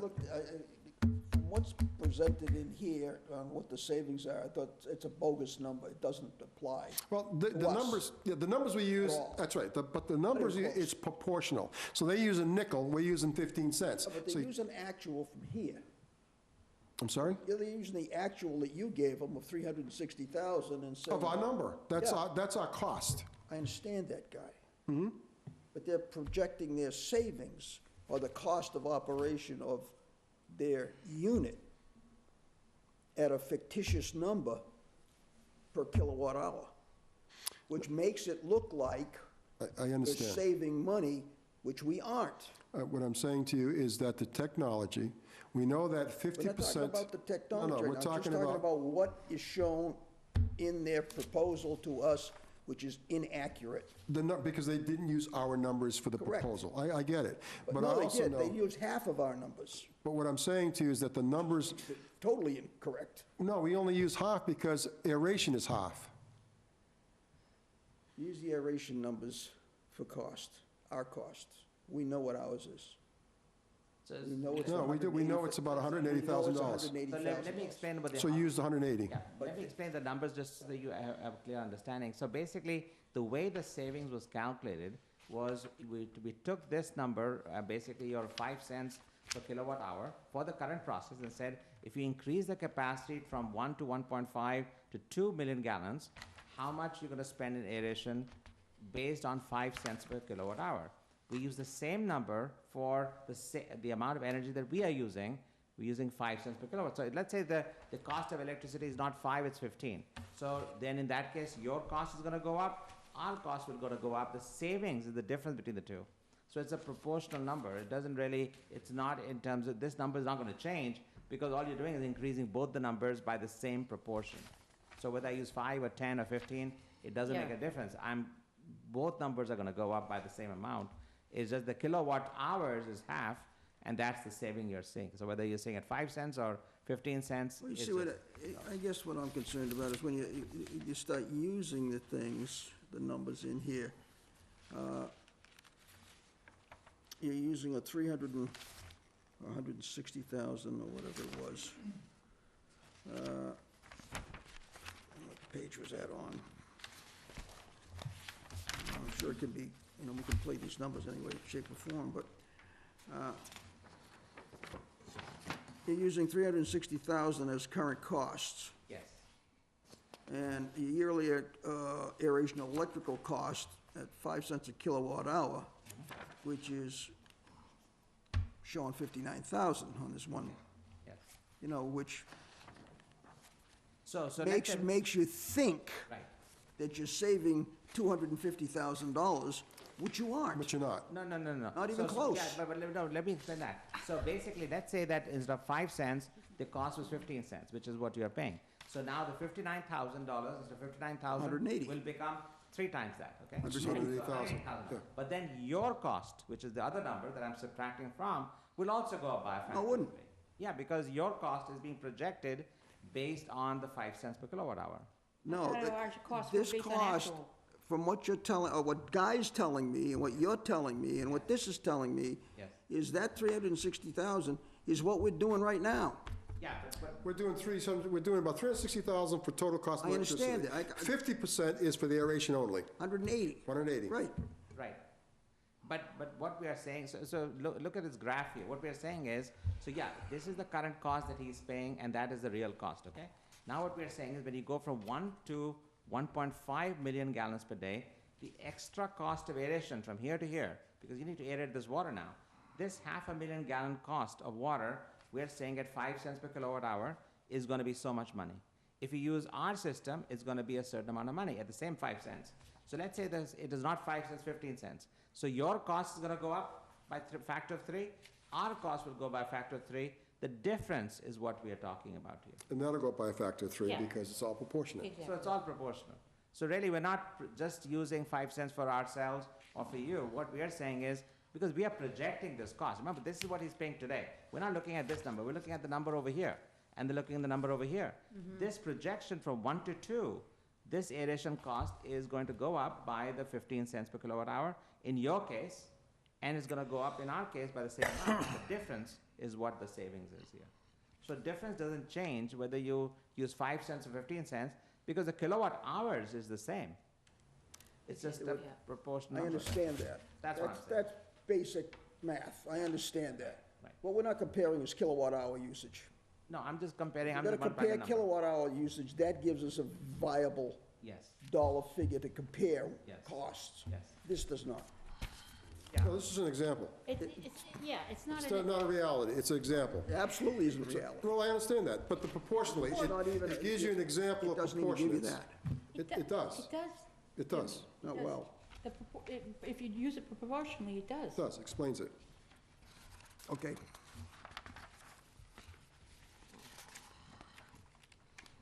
And this technology right now is working behind lots of homes right now. This combination technology is in septic tanks. It's working in homes. We have taken data from those homes, and we have seen that it meets that, the nitrogen limits and so forth. So it is right now behind homes, people living there, and the sewage is going there and being treated. Of course, that is a smaller level. This is a much bigger level. Yeah. That really sounds interesting, that homes, what you've got for the homes. That sounds- Which is more of a challenge, the chemical treatment plant or our plant? Well, I mean, your plant has a 900,000 gallons per day capacity. The house plant is only 1,200 gallons a day capacity. You know, that's supposed to be behind the house, so the capacity is less, but the technology, the scale, and all that is proportional. I would think the talking about chemical plant would be more. I'm talking about the plant in In Virginia. Virginia, the chemical So plant. the chemical What are the plant- similarities? Well, basically, the chemical plant is a mixture of both the chemical waste that they're putting out from the factory, plus the sanitary waste. So it is a more Yuck. complicated waste that is coming in. Yes. It is not just the sanitary waste. In a typical plant like Wareham, of course, you just have sanitary. So You this can't is, get decent water. essentially- You can't get drinking water in West Virginia. It's No. terrible. Yeah. So the plant in West Virginia is not a treatment plant? It's a treatment plant, but it does chemical as well as sanitary, it's a combination. It does, Doing double duty. Chemical factory. Yeah. It's handling the It's handling the industrial waste, discharge from the plant. plus the which, sanitary. which you can see the technology. You'll see the technology, and you'll see it work, but they get a lot more chemicals than we have. It's dealing with a higher strength waste, Yeah. which is more challenging. Possibly. No, it is more challenging. It- It definitely trust is, me, no it is. I question. know that some of the chemical might be doing some of them good. No, The Ohio River, I don't think there's many fish in there. no. Do those media, I want to compare apples do to they apples. flush themselves as they work? The bacteria grows, it dies, and essentially it stays in the water, and that's how this media. They don't become clogged, it Sorry? doesn't, they don't become clogged No, with they their don't become permeable. clogged because of the fact that as the bacteria grows, they also begin to die. So you have a ecosystem that is set up, reaches a steady state, in other words. So when the bacteria gets to a point, it sloughs off. And when it sloughs off, it's being consumed, and it's got energy, so it literally, so it won't just keep growing. As it gets to a certain point, it has nothing attached to it because it's attached to the bacteria, it'll slough off. And that's the design. of Whatever thick gets scale. missed goes to the bottom, but it should cut down on what hits the bottom. That's exactly right. It cuts down because it's going to still have a flow-through system. So what sloughs off and gets in the water is going to be a whole lot less than what we have in the aeration basin Yeah. that's suspended. Because right now it's suspended in the water. Here it's going to be attached to something. And so what's suspended just keeps going over. And so you have a ton of it that we got to take out, settle it out, and then we have to get rid of it. I don't know, guy, it beats the idea of trying to cover those things. Absolutely. Absolutely. And cleaning them all the time is not, It's not, it's costing us money it's too. costing us money, time, and it's crazy.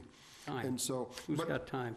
But for timing's sake, we couldn't get it up and running, so I can't take a chance, because we had a great year last year in Right. owners. We put this in place last year, we found some success with it. I have to do it again this year. I can't take a chance. Yeah. So when it gets after the owner season, when it comes to October, November, then I'm willing to take the chance. Right, I got And you. say, we'll do it over the winter, we'll do it over the winter, and I don't have to worry about it. But right now, my order consultant's saying, no, you cannot afford to take the chance. And I I agree with him, we're not going to. We'll do that in the fall.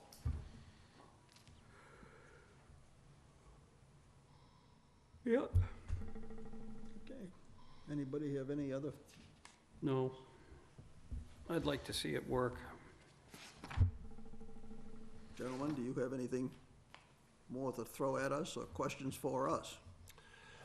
No, I think we have tried to explain the technology to all of you, so I think we've done everything we can do. If you have any questions, we are happy to answer them. No, Guy's gonna get the information on the but- West Virginia and but- Ohio. But that's a chemical plant.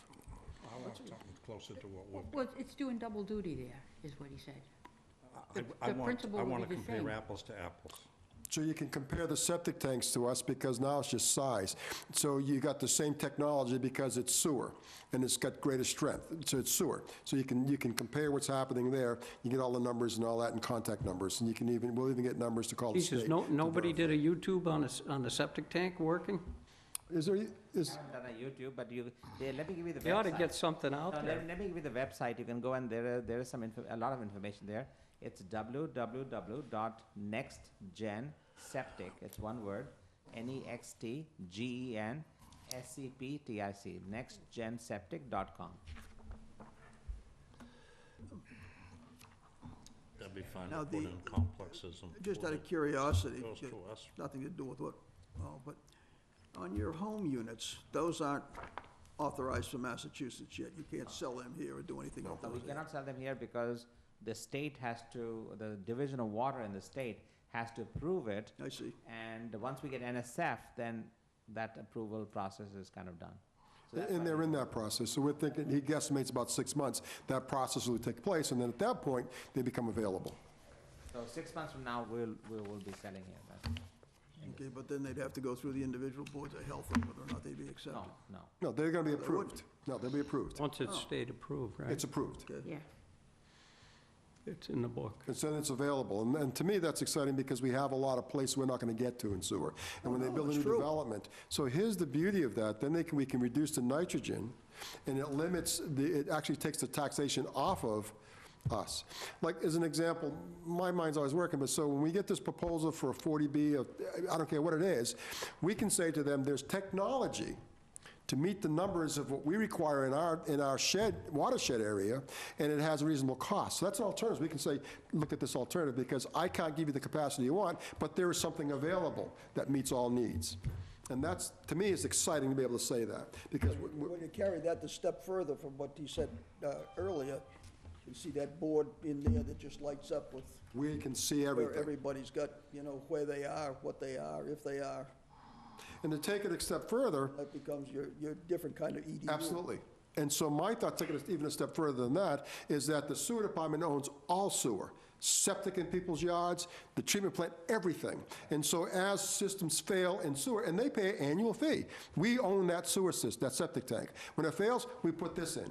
You see, now we're getting the nitrogen treatment that meets the EPA requirements, and they make their payments like we do for EDUs, to make sure it's all maintained. So the town of Wareham becomes very friendly to the entire Buzzards Bay, and we can meet our TMDL. When that TMDL hits, we can meet that because we have a plan in place. And I think that's the next level, years down the road, but that's the level down the road. And then you don't have to pay for the sewer lines to be repaired. Right, that's what grabbed my attention. Yep. Pipes are expensive. That's right. Oh, especially when they're in the ground. We're getting an right. awful lesson Yes, yes. So we right can, now. this is viable. The septic tanks are viable for us. Are you familiar with how it is in a coastal zone? To some extent. There's water everywhere down by the water. There's water Say everywhere. that again? And it finds its way in every which way it can. And if that isn't eating things apart, it's assault. Right. Yeah. I mean, right now, the MSD, which is the Metropolitan Sewer District of Cincinnati, it has to spend $320 million a year to repair old sewer lines that are already in the ground. And that's gonna cost them $320 billion over 10 years. So there's Oh, a yeah. huge cost there. The sanitation district in northern Kentucky has to spend $120 million every year to repair old sewer lines that are already in the ground. So the more sewer lines go in the ground, the more cost is gonna be to our future generations to pay for those, to repair those, because they get broken over time by tree roots and so forth, and then you have to go and replace them, and in some cases, it is very expensive to replace them after you've got all these other buildings standing on top, you know, which have basically been constructed after the sewer lines went in. So this is a perpetual problem. Especially when they put in-ground swimming pools on top of them. Right, they put, and the tree roots are pretty, you know, they go pretty far, and they can break these lines no matter what you do. So the decentralized systems are much better because there's no sewer line running at least, and they can still tell you whether there's failure here, and that, I think, is the future, because then you don't have this huge cost just to repair Well, if you these. can keep the cost down. You can keep a lot of cost down. I mean, the cost is phenomenal in terms of the numbers that I just gave you. They are in the millions of dollars. And this is for the sewer line were laid in 1920, 1935, and 1940s. If you lay them today, the future generation will have to pay all of that cost. The more sewers you create, in the future, they're gonna be a big sink in everybody's budget, no matter how you look at it. So this is why these type of technologies in a small tank behind every house is the future. I can see that.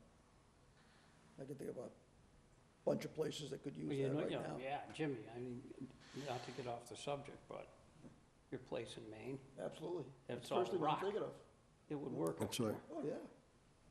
Oh, yeah. That's right. And if you had to replace your septic system in your home that's on the water, the technology is incredible Yeah. at a reasonable price. Yeah. And you don't have to have somebody come in every 4 months or 3 months to inspect it, to check it, to take the labs and all that. So, and everybody else, I look at Shangri-La, we've got rivers and lakes everywhere, and we've got septic tanks all intertwined. That's a tech, instead now we're talking about sewer in that area. Don't have to sewer it, you bring in this technology. I mean, it just goes on and on. Weweantic River, upper watershed, we're looking at sewer in that area. This may be a thing that we can bring to them homes and get rid of the nitrogen and clean up the Weweantic and take away that river's problem. So there's so much application in the future, because right now we're talking about more lines, more pump stations, that's what we're talking about. And this technology, and that's why I thought the sewer plant should promote this, you know, and see how it works out, but I think it's the future, and we don't have to put big systems up there. What's interesting with this is the cost of an installed system, from what he said, is basically equal to a betterment charge, I was just gonna say, a betterment. It's a betterment. without that higher continuing cost. That's right. That's right. The continuing cost, but not at the same level. Not the same level. Exists. So they pay the betterment, they put the system in, and then we're monitoring it, so whatever that administrative cost is what they pay, which is significantly less than their cost to put it in now and to maintain it. Absolutely.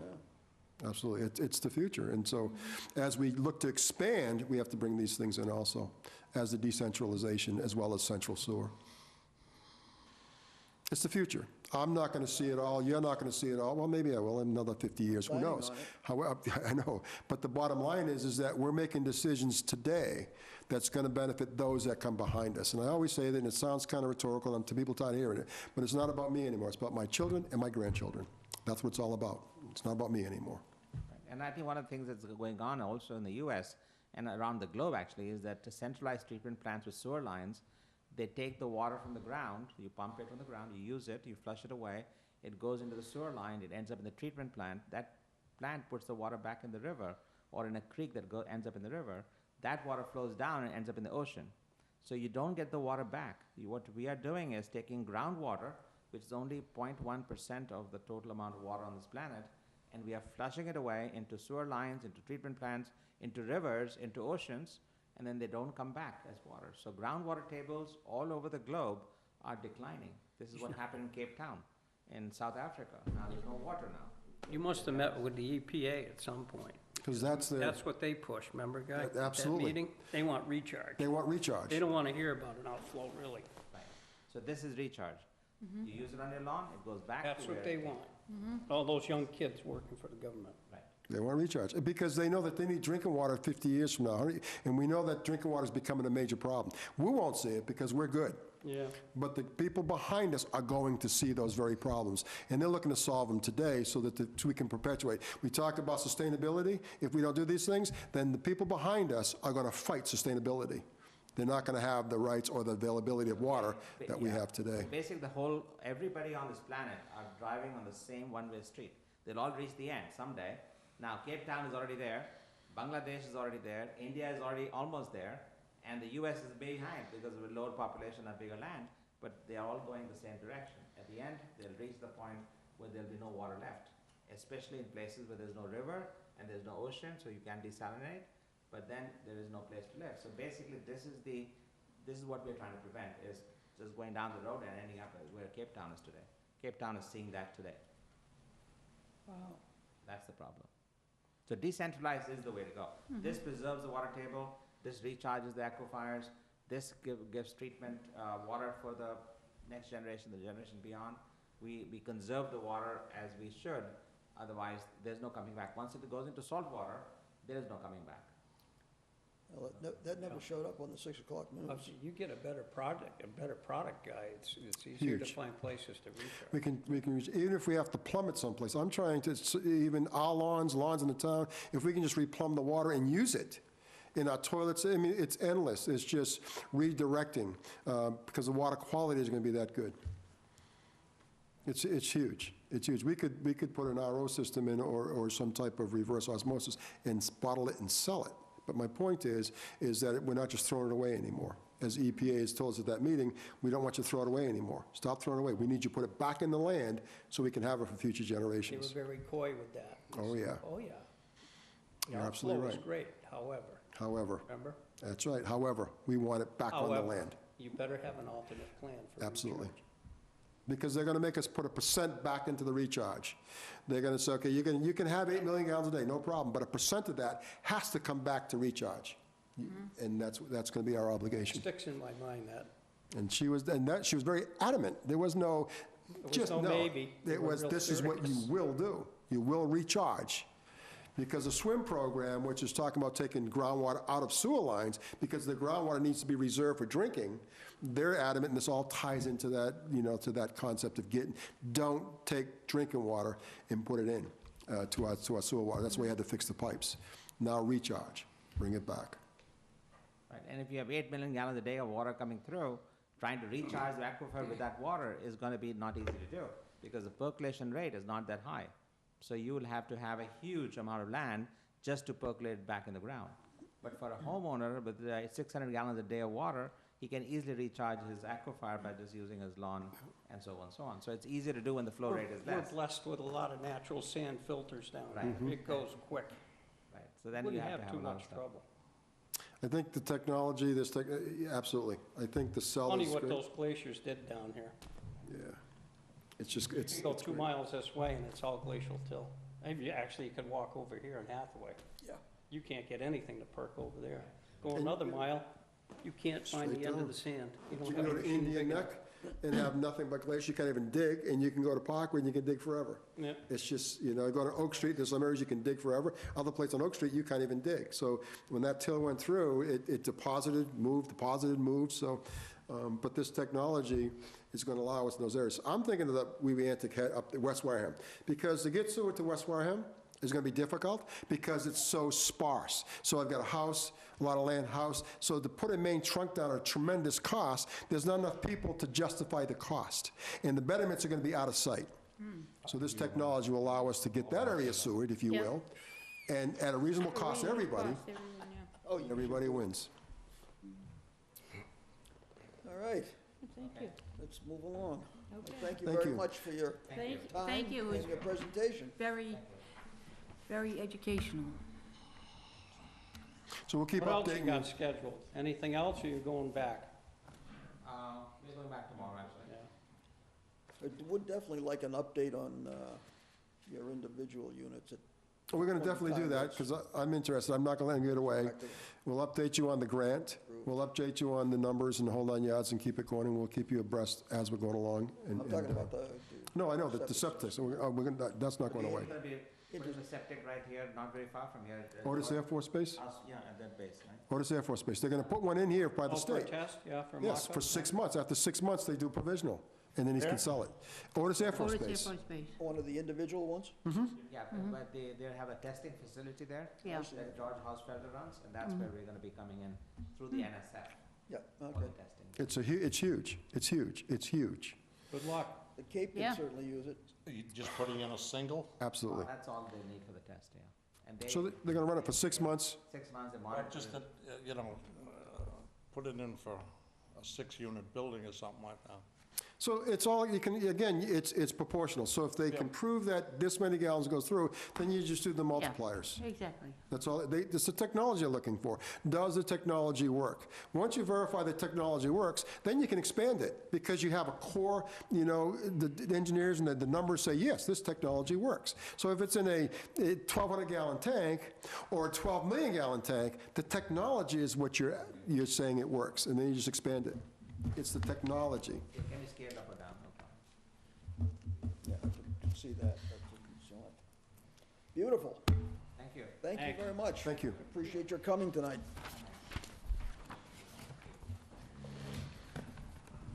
Certainly clarified a little bit. Just to get it Well, I clear. thought it'd be easier than me to keep trying to explain to you, because I got, Boy, that's for sure. once I get my Once you my get going, colored you're off on a crayons and tangent, all we that. don't know where you are. And you know what, that's important, I get it. And so it's got to be explained in a way that we can understand it. So they do a better job than I would have. And I appreciate them coming down, it was quite a sacrifice, they come As quite a do I. distance.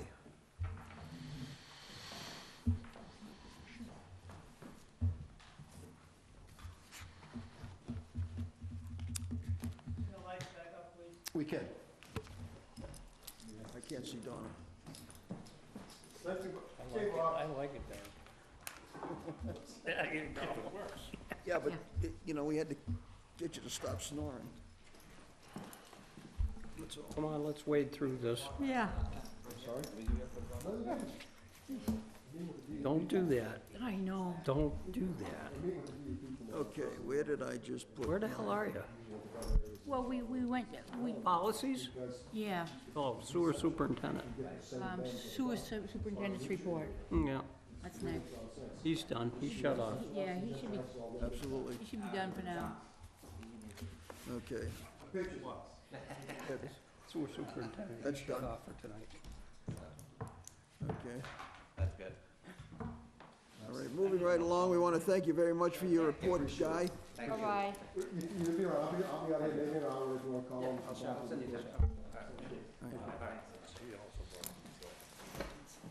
Okay, Guy, we want to thank you very much for your report. I'm sorry? I said we want to thank you very much for your report this evening. Yeah, I'm sorry it took so long. Oh, my goodness. It's brief. I do have a brief, I really do. Couple of things that I really have to touch. Bay Point. Bay Point has sent a request. Oh, let me see if I got it here for you. It may not be in your packet. No, It not isn't, even. it isn't. There's nothing from Bay Point. What did I do with it? nothing from Bay Point. I've got a folder here. Thought I had a folder. So Bay Point has sent a letter. I'm surprised, you don't have the letter in your packet? No. Negative. Okay, well, that's probably why it's on my report, because it came in after the fact. So I have a letter here from Bay Point, and it says, Mr. Campina, as per your approval on September 23rd, 2015, Bay Point project was approved for an additional 37,950 gallons per day based on 115 single-family homes. And that was our approval. And I have a copy of that approval for you. It was done by the Board of Selectmen back in 2015. Actually, it was done in 2013. Bay Point has received final approval of 84 units and is currently submitting an application for 6 single-family homes and a 50-unit apartment building with amenities. Based on these additional units, Bay Point's request an additional 5,000 gallons per day of sewer capacity. So what happened at Bay Point is we were all involved in that debate about grinder pumps, pump stations, courts, and I don't have to get into all that. And so the gallons, they were going to reduce their flow to, I believe, around 27,000 gallons per day. But we approved 37,000 gallons per day. They want to keep those gallons. We've already approved it. And they're saying we want to use those gallons, and we'd like an additional 5,000 gallons. I just got the letter. And so I'm presenting to the board. I have no problems with it. I reviewed it, I looked at it. The 5,000 gallons is very doable. They still have 38,000 gallons available to them, and to do what they want to do. And what happened to change it is they purchased a piece of land from the town at the golf course. They bought a piece of land. They want to develop it. Clubhouse. And I see no reasons why they shouldn't. And the additional 5,000 gallons, to me, will be 5,000 gallons well spent. Even though we have a limited capacity, it'll be 5,000 gallons well spent for the community as a whole. Do we make anything off this additional $5,000? Flow, we make EDUs. So you'd have to look at the additional homes. So there'd be 50 EDUs times 596 per EDU, and then 6 times 595 per EDU. So we're going to gain 56 EDUs is what we're going to gain from it. So that's $596 times 56 annually. That's going to be what we're going to gain. Okay. So there is a gain. $33,000 a year. How much? 33,000. 33,000. So that's our gain. And then not to mention the gain to the community. It's a good development. We need apartments. We don't have enough of them. We all know that. It's a good mixed use. It's good. I mean, for me, from my understanding, what I'm reading and what I'm being told, I believe it to be a very good use of the 5,000 gallons. Okay, do you need a vote on that? I do. Okay, do I have a motion? Motion to approve Bay Point's Gallonage increase? request for an additional 5,000 gallons. I'll second that. Second, all in favor? Aye. Or zip, zip? Okay. If the board remembers a while ago, I came to you with a proposal on Hathaway Street. They wanted to put a grinder pump, 2 lots. Right at the end of Timms Point Road, sewer ends, there's a manhole there. There was a 12-inch stub. Yeah. And I think I believe it's Beaton, don't quote me, I believe it's Beaton owns the property. They got 2 lots they want to sell. There's 2 lots that are? Yes. Yeah. And they asked us about putting a grinder pump. So what I said to them is that I believe, in talking to the board, we discussed it, that we'd rather put gravity there. So if you want permission to tie those 2 homes in, it needs to be gravity. In front of me, I have a plan for that very thing. They're going to extend that 12-inch pipe in front of these 2 pieces of property. And I got a copy of that. And so what they're requesting is permission to do that.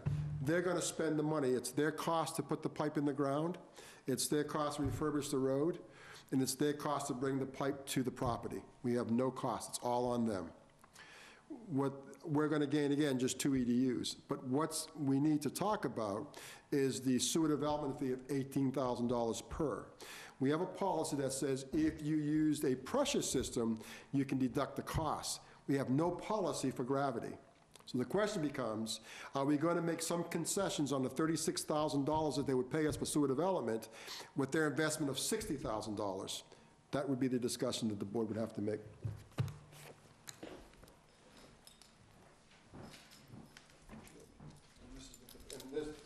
Well, you can Okay. apply the same principles. You've only got one can't side? you? That's a hit. 60, give them the betterment. Okay. And I agree with you. I believe that because they're paying everything themselves, we could make a concession and it would be wise, but again, that's the board's decision. Oh, it's good for the town, they'll get some tax dollars down there. Absolutely, absolutely. And what they're doing is they're extending it, and they're gonna end it with a manhole and leave a 12-inch lateral. So if somebody wants to come down the road, they can tie to that at their cost. So it allows for expansion, and we're not paying, there's not a betterment, there's no money investment on our part. It's for those two lots, they're spending the money. I think it's a win-win for everybody. That's fine. Do I have comments on this? So they're putting in both pumps, or they're just gonna put one pump? No, all gravity. So if you look at the plans, they're gonna put a 12-inch pipe in the street, and then take 6-inch laterals off that to those two properties. So it'll be gravity. It's gonna continue to be gravity. And they're putting it in the street as well as in the property? They have to, because it has to come from the property to the street. So they're, in the middle of the street now, we have a manhole that ends our project. They're gonna, and we left a 12-inch stub for the future. They're gonna grab that 12-inch stub, put a 12-inch pipe to the backside of their property, put a manhole there, and then tie these two pieces, these two houses in with a 6-inch gravity line, And all norm- at their cost. Okay, and normally, we would get an $18,000 per lot. Yes, ma'am. Betterment. But remember, we're putting the stuff in. We're spending the money to get it in. Right. And in this case, they're putting it in. They're putting it at their cost. We pay nothing for it. So that's why I mentioned that we usually charge an $18,000 sewer development fee. So the question I have is, because they're spending all the money, they estimate it to be 60 grand, could we concede on the development fee? And say, because you're spending all the money, in Yeah. this particular case, we won't pay the development fee, and apply the same principle as we do for grinder pumps.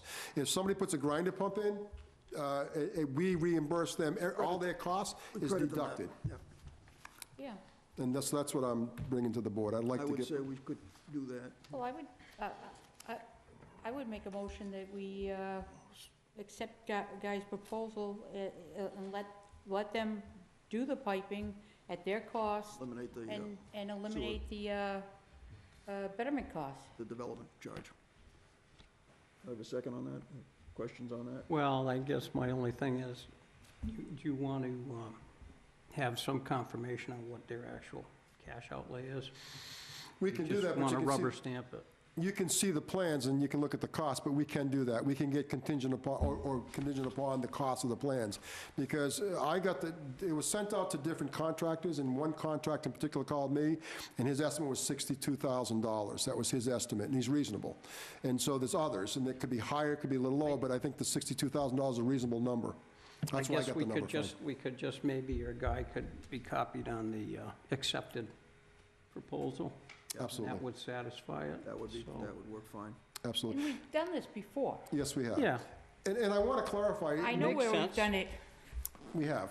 yes. And let's clarify that this is for this project only, because we're not making a blanket 46 policy. We're saying for this project, and because they're spending that kind of money, we're going to excuse it for this project. We're not taking anything out of I pocket, agree. actually. no. Not at all.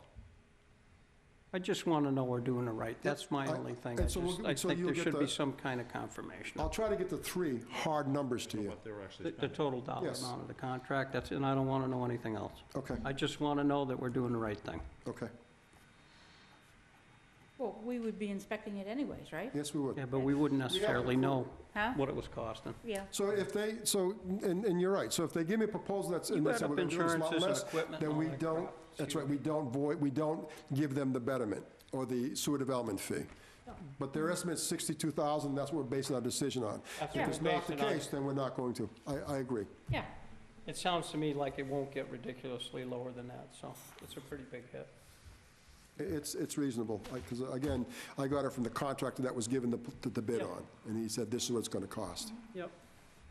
Because remember, just the road, they got to, I forget to tell you, but they got to repave the entire road. So they got to dig into it, pull forward, fill, and That's do a the lot of road. work. Just that one portion of it. Yeah. And then go down, they got to dewater, because the groundwater, dewater it. Dewatering is awfully expensive. Lay the pipe and then bring the lateral in and cap it to the Still gotta individual bring it in. property. So did we vote on this? No, we haven't. No, but okay, I was gonna say. How far down is it?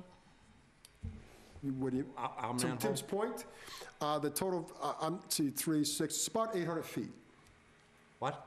800 feet, No. How deep is our manhole at that? 8.5 feet. Oh, So they have to trench it. Oh, yeah, they have to trench it, they have yeah, to they'll dewater it, spend they all have of to. that. It's not gonna be cheap. I didn't realize it was that deep down Yeah, there. it's not gonna be cheap. So when I got the estimate, to me, it's reasonable. 36,000. What's that? They're definitely gonna spend more than 36. Yes, they are. Yeah, Oh, they are, yeah. yeah, they All are. right, I know the scope How of do you it, want yeah. to word I have a motion. Well, basically, the same motion that based We'll- on we'll it forego being it. at least $63,000, the cost. Yeah. Yeah, Yeah. just add the $63,000 based on your, In the neighborhood of yeah, 60,000. Yeah, yeah, because if somebody comes in at 58, then I I don't wanna don't- avoid it. That's close. yeah, It's gotta be greater than 36. Yeah, yeah, I didn't realize it was that deep, guys. That's deep. It's, okay. Okay, So as long as they're spending more than 36,000, we're gonna wipe out the betterments. that's right. Basically, that's what we're, That's what we're gonna say. That's right, and what I'd like to add, I That's really do, there. and That's very maybe I good. can't, but I'd like to say that it's for this project. And I don't want this to be blanket, this Yeah, is for site this project. project This only. is site-specific. That's yeah. right, it's this project. yeah, this is a one-time deal. One-time deal for this project, yes. All right, I make a motion that as long as they're spending in excess of I already $36,000, have we, the motion from Donna. All you have to. Do you wanna amend it? No, just amend it to add, that it, add the 36,000, exceeds $36,000. We will, eliminate the betterment charge. We'll waive it. Waive it, Second. very good. Second. All in favor? Aye. Or zip, zip. Anything else? I got one, and this is, I got, first of all, tomorrow I'm meeting the DEP in the morning, and we're gonna discuss our comprehensive wastewater management plan and the criteria and all that, so I'll report back to the board on that. March 1st, we're meeting the DOT. We've submitted plans for the railroad, what we're gonna do. We give them what we're gonna put the line in, and they're very happy. They gave us some conditions. We're gonna meet them in March, the first week of March. I'll get the exact date for you. Okay, good. I'd like to go to Chalita that. called me and said the first week of March, because that gives them enough time for their engineers. They've already asked us questions. We've answered the questions, and so we're working really good, and she's pretty excited. The question she asked me is when they approve it, how soon before that pipe will be ready to be put in? I told her at least a year because of engineering and different things. So she said, no problem. So I will report back to the board. As soon as they give us an approval or whatever the outcome of that meeting is, I'll bring it back to the board. But we're doing that, and we're pretty excited about that. So that's really moving along. The DEP, we're going to talk about the Ocean Sanctuary Act and the requirements and all the things about actually doing the That, outfall. somebody mentioned that and the to me. require, yeah, ocean, it's Is that considered part of Cape Cod Bay? yeah, it is, and it's also part of Buzzards Bay. But the problem with the Do Ocean we Sanctuary... need a waiver, or are they gonna waive that whole thing? No, they don't, no, we're good. Here's the issue. Because somebody threw that at me the other day. Okay, so you need to know this, and it really blew me away. We're the first. No one's used, it's a new law in Massachusetts, no one's used it. So why they're going slow with it, because they need to meet, because they don't have a template. They made the law, they've got provisions in the law, but they've never applied the law. We come along and we're gonna apply the law to do it, because it's really a new outfall, because it's no longer the Mass Maritime's outfall, it's gonna be our outfall. So it's a new outfall. So we come under the Ocean Sanctuary Act. So I talked to CZM, DEP, EPA, which really hasn't a whole lot to it because it's a state law. Fisheries, nobody knows. So that's why they said, give us until March so we can figure it out and then we can meet with them. Because it's the first time. So I hate to be the first one all the time. I know, Same but- as nitrogen and that. that's where we are with that. But that Ocean Write it for Sanctuary Act yourself. is huge. It's Unless you huge. can write it for Yeah, I went, yourself. oh, really? He Yeah. says, yeah, you're probably gonna need a waiver on that. I said, I don't know the actual details, but I'll ask. They're actually going to apply it to us, and they're going to, under provision, so there's testing and all that. And we've done quite a bit of testing, so we're asking for, they want 2 years, we've already done 18 months. So we're saying we've already accept this and only 6. And they say, well, we don't know how it's written. So that's the dilemmas. And we've done a lot of work. With that grant from the Buzzards Bay Coalition, we've done tons. We got So buoys out there. nobody's tested it yet. We have a lot of testing, and we know that Oceanographic Leave it Institute to us. has done testing over the years. We're saying, all that data's out there, let's pull it in. Why reinvent the wheel? I You agree. know, the I number's not agree. gonna change. And so that's what we're pushing for. So we've asked for a meeting with all of them, and they're all apprehensive because they've got to huddle and figure out how they're gonna approach it, because again, we're the first ones. And that bothered me, but I get it. They're not making any decision, so that's what that is. So I'll keep you abreast on that one also. The final thing I have is I have to redo a change order. This bothers me. I have Derek's signature, I have your signature, we did it a year ago. When we did a little less than a year ago, when we did the Swiss Beach project, when we did that pipe on one Kinko, and we did the adjustment, that became a change order of $31,000. We approved it.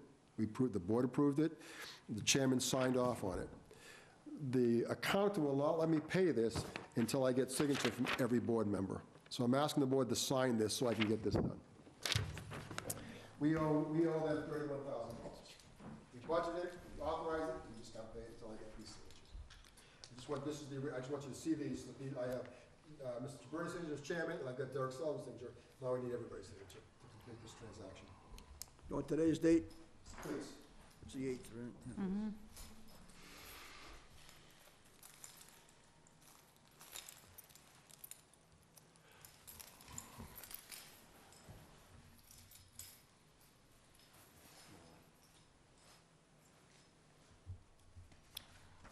Okay. Oops, sorry. All right. And that's all I have, Mr. Chairman. I could go longer, but no, that's all I have. That's all I have. Thank you. Gonna get a dart thrown at you. Okay, I'm gonna skip down to Weston and Sampson. That's a continuation, a renewal of our ongoing service contract for our pump stations, and sometimes even comes to the plant. It should be in your packet. Let me see if I have it. It I should is. have it in my packet. But there's something that says that there's some changes from the terms and conditions. I think, because they have standard terms and conditions, Mr. Bowen strikes them out. And so if you look at Mr. Bowen's letter, he approved, and I believe he had certain conditions, get rid of this, get rid of that, so we've changed them. One was just expiration, whatever this is here. Yeah, so if you look on back, it's got a whole section, he just strikes it out, because what they says, the contractors say, we're not responsible, we're not liable, and he's saying, no, you are. So he strikes out a lot of it, you can see the strike-throughs, he strikes things out. And replacement of strikeout, so, and it says all drawings, anything they do, we own.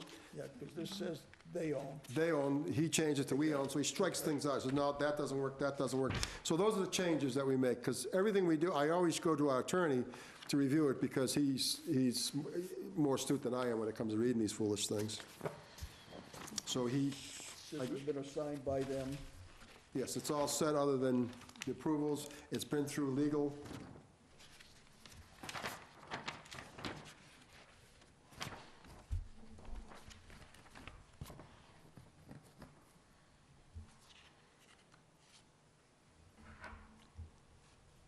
Have any questions? No, I don't.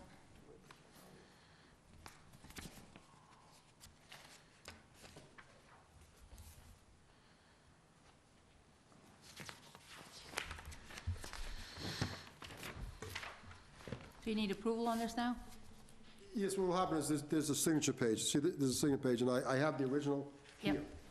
Okay. So I need your signatures on that. It's, Matter of fact, I'll give you this, you can circulate, there's some signatures we need. so we've already approved it, right?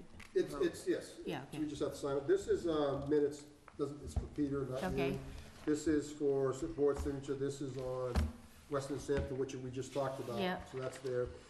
This is the board billing, we talked Yeah, about, already approved, it's right. there. We need a vote on this. And then this is. We do need to vote on it? Yeah, on this contract, yeah. Yes, We have, because you have to, you have to have a Okay. vote. Okay, and this is the first stuff, so all these are for everybody to sign. I got you. Okay. I have a motion on this contract. Make a motion that we approve the contract for Weston and Sampson as written. Second. All in favor? Aye. Okay, 400. This is Peter's signature only.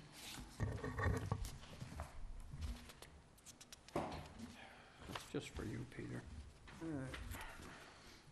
Now we have that usage fee that you mentioned earlier, Donna, For the town of Bourne. for the town of Bourne, in the amount of $106,956.20. Thought we already approved it, no? No, that was the user fees for billing our I user gotcha, I customers. and gotcha. This is for Bourne, I got you. which we do quarterly. Have a motion? Folder. Could I have a motion on the user fees? I don't have it, hold on. You got it? I do. Oh, Barry? this one right here? Yeah. The third quarter building? Yes. Correct. Yes. Okay, I make a motion that we approve the town of Warren usage fee for the third quarter in the amount of $106,956.20. Second. All in favor? Aye. Aye. Yeah, give him the folder. Sorry. too. All of them going back and forth with him. Folder will go here, right? You putting them here, Pete? Yeah, I'll go back there. Okay, before we get into this last one, I want to just, Peter, we don't have anything on the policies. We're gonna push that off. There's some things that I want to go over with Guy. Okay, we're still, We're gonna try to work into them, the bond that we want to, when they go messing with any of the gravity lines, and I want to work with Guy on that to get it written right. okay, so we're going to move that off, move to next meeting. Okay, town meeting warrant article.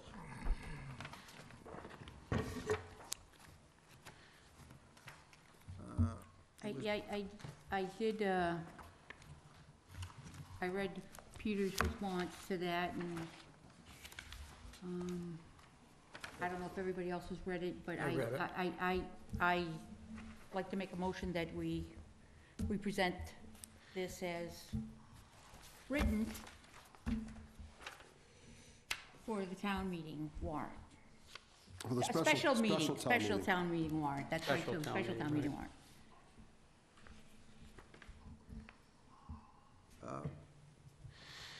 And I also, Now, this is just an authorization to borrow, doesn't mean we have to borrow. just an authorization to borrow. I Do also what we met can, with but- Patrick Tapiano today and went over the same thing that Peter said, and yes. So it's, all it is saying, we are, the town meeting authorize us to borrow up to $10 million. That's all we're looking for. Yeah. It's authorization to borrow. And that's been our position right along. We know we need to borrow, we don't have it in the bank, and I've asked everybody, nobody has a $10 million check for us, so I've begged everybody, so we know we have to borrow. And so this is for authorization to borrow. Caught me on a bad day. I know, I'll catch you again, because I won't stop asking. Do we want to limit it to 10? Up to 10. Well, so the hard numbers, it's going to cost, and this is where it gets dicey. The actual pipe, or the actual installation of the different technologies for the lining is going to be approximately 8.2 to 8.9. Then we know engineering is going to be. What's that for? The 10 million? No, Material. for which project? 21-inch line pipe. For which project? For the 21-inch line pipe going from Swiss Beach to Narrows Pump Station. Narrows. The other project for the outfalls not even on the table. We pulled that, that's gone. What about the rest of the pipe that needs to be, I mean, that's one length of pipe. What about the length that comes from onset to the pump, to the? We haven't even talked We haven't about even that. talked about that yet. It's Well, not- but this is But that's- exactly what I'm getting at. If they're the same age, No, but again, what I'm saying, if we do the force main, we had planned to take that out of retained earnings. That's a different project. That's a different project. Yeah. Did you start anything on it yet, by the way? We had the meeting, it was a great meeting, I think. I was still working then. Well, the commissioners were at that meeting, and we've agreed to do, we're gonna do at the high point, which is at the valve, the air release valve.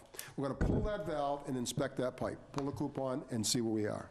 That's all we're gonna That do. valve is right opposite the sign for where Brandy Hill. the plumbing place used to be. Oh, I know exactly Yeah. what you mean. Yeah, we okay. pulled the cover. Across from my- If, And Peter, I mean, and do you have- Chairman Gibberti was there, and it was really an interesting sight. You have to shut down mine at school? Oh, yeah. And the apartments, there's quite a bit. There's some logistics we gotta work So out. this is gonna have to be done like 2, 3 o'clock in the morning? We're looking at, absolutely. It could be done, we do it with less flow. There's some things we really gotta consider, absolutely. Okay. That's all logistics. We haven't got all logistics done. We know we need to do. Now we have to, because once we pull that air relief valve, that line has got to be not charged. So what we'll do is, for the back end of town, we'll put a pump truck there and pump it. For who's actively using that line, we've got to figure something out. Are you going to replace that valve while you're there? Absolutely. Makes no sense not I to. was going to ask. Absolutely. It makes no sense not to. Because I wasn't gonna go down there and touch it when I looked at it. Okay, good enough. So you reduced the Now- scope significantly so Well- far? Yes. In theory? In theory, absolutely. Once they looked at it, what did they decide aside about the coupon sampling?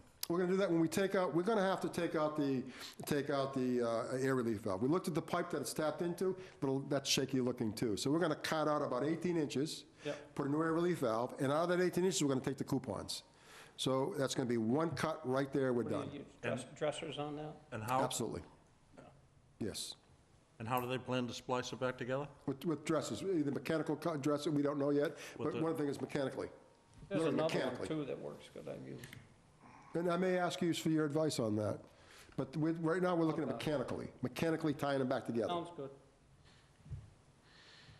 With a dresser coupling? Yes, Dressler or mechanical fitting, yes, absolutely. That's what we're planning on doing right this second.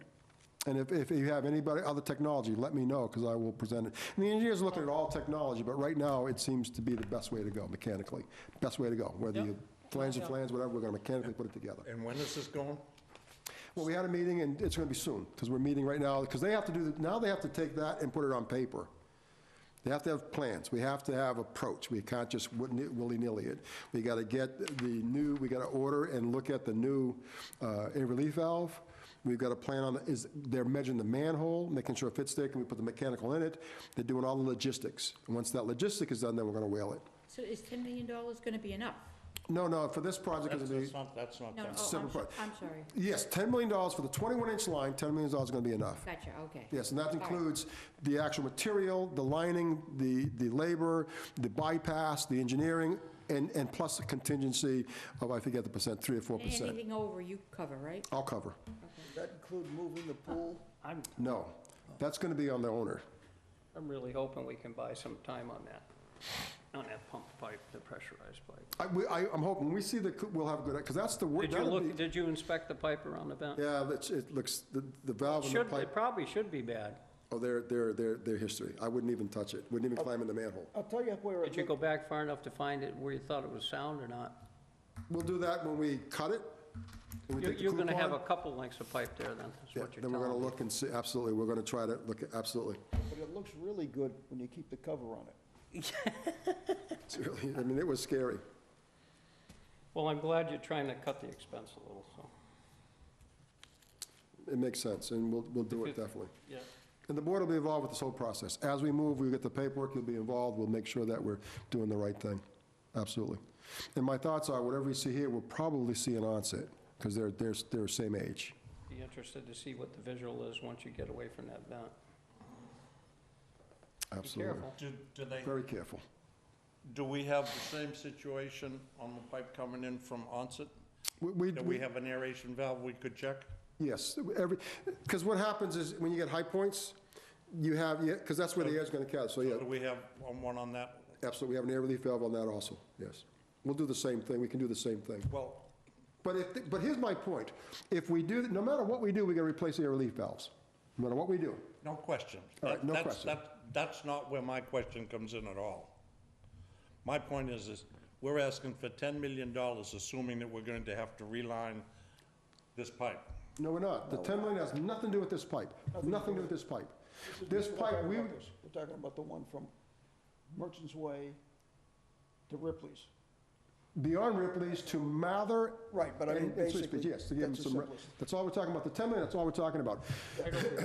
We're not talking about. We're talking about the 21-inch concrete reinforced pipe that's in trouble. But we're talking about that, we had talked about if it was gonna, the estimate we got to replace that pipe or to line that entire force main was $2 million. And we said that we'd get that from retained earnings. The question was, do we do onset at the same time? So what we're saying is look at the condition of it. That's why we're gonna do this air relief valve and see the condition. Yeah. And then we can figure out, do we do both? Do we do one? How do we do it? Do we spend the $2 million now, and then 2 years later spend another $2 million, but pay for it ourselves as we go, so we don't have to bond it? That's the difference, the two separate projects. I remember that conversation. My point is $10 million enough to do these 3 pizzas, if that has to be done? No. We plan to get the money from retained earnings for the second piece Exactly. and borrow for the first piece. We have the money in the bank for the second piece. I thought I heard at the last selectmen's meeting that the town administrator was recommending that we don't touch that. We have a $5 million retained earnings. It becomes a decision of the board. Now, the town administrator can say, don't spend any money, but we have it. So if you decide not to spend it, you want to bond it, so be it. But we don't have to bond it. We have the money in the bank. We have $5 million in the bank. If we spend 2, we'll still have 3. We won't touch the 3, we'll leave that for the emergency, for the rainy day fund. But again, if you say you want to bond it, I'll then bond it. And you also gotta think of the users too. I mean, this is all gonna affect, the users are gonna have to pay He for all said, this. don't touch it. We gotta pay back. I'm just asking, can you borrow from yourself? different. You're the accountant. This is ours and this is different, and we've got it. Oh, you mean borrow money from our I retained? don't know We how you can finance say it it. ourselves. We have that number. Retain is, free cash retains about $5-point-something million. Instead of just paying it, I was trying to get it back Fix in this there. pipe from the Oh, yeah, narrows to the that's plant. So, I mean, and then we have to look at that. So we have to have reason, by law, or best practice from the state, we gotta keep 25% of our budget. Municipalities We allow said you the to do that. projects. But that's a I don't great know. thing. That's a great thing if we borrowed from ourselves and paid back. We put it back in. We need to don't look think at it's that all our complicated. options, and it's best for everybody. Legal, I don't think it's that complicated, though. No, not at all. It's like when you borrow from your 401. Because Pay your again, back interest. just money out is not planning for the future, and that's what we're trying to change here. $2 million I projects. understand that. And but it's 3 still a different total. I think pockets. where we have such a big issue right now. So I agree. You're Plan gonna for the borrow future. money for each project No, Oh, separately? absolutely. I'm not, And you're gonna take the other out of retained I earnings. just build things. Or out of the capital fund. See, we've got a capital fund that's got $6 million in it, so we can take that money out of there. There's all For kinds that of money. options, and they need to be explored. But the biggest option problem that we have is the cost of the Swift Beach. Correct. pump That's a station. $10 million That one's- project. Because of the length and because of where it goes and because of the problems that are inherent with that, we need that, and we're gonna have to borrow that money. I would Yeah. borrow that. That's a borrowing situation. And I would like to suggest, The other 2 options will come out of retained earnings or the capital fund that we have. Now, what about if we go forward with the outfall pipe? Then That's we've another gotta whole go- issue. Then we've gotta go back to the voters That's for all I'm trying to a say. separate article. but to your point, what we talked about, and the chairman mentioned, is that by the time we get to put that pipe in, we're gonna know our liability and what everybody's responsibility percent-wise, and then they can put some money in the game too, so we borrow a lot less. So we're gonna hold that off for a couple of years, because we're not gonna be ready to build for a couple of years, and we can make a better decision as what we actually need and what everybody else's contribution is. So that's why we pulled it. There's no sense in going for it now, because it was immature. Me, I just wanted to get out there, I wanted to borrow it, I wanted permission to borrow, not to borrow, but permission to borrow.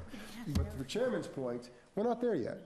So let's do what we gotta do, and then we'll come back at it and see what the actual hard numbers With all is. these And then we can see what everybody else is gonna pay, and what we're gonna gain from cost, from Look at what we've user got fees, ahead and we of can us make a better decision You at and I that are point in dead or time. wherever the hell. Because we're gonna have to do Yeah. it, but we can wait. We got left See, one we mess. still have to Wait. Yeah. borrow the amount of Why money should we he's talking perpetuate the about mess? for that. I hear everything everybody's saying.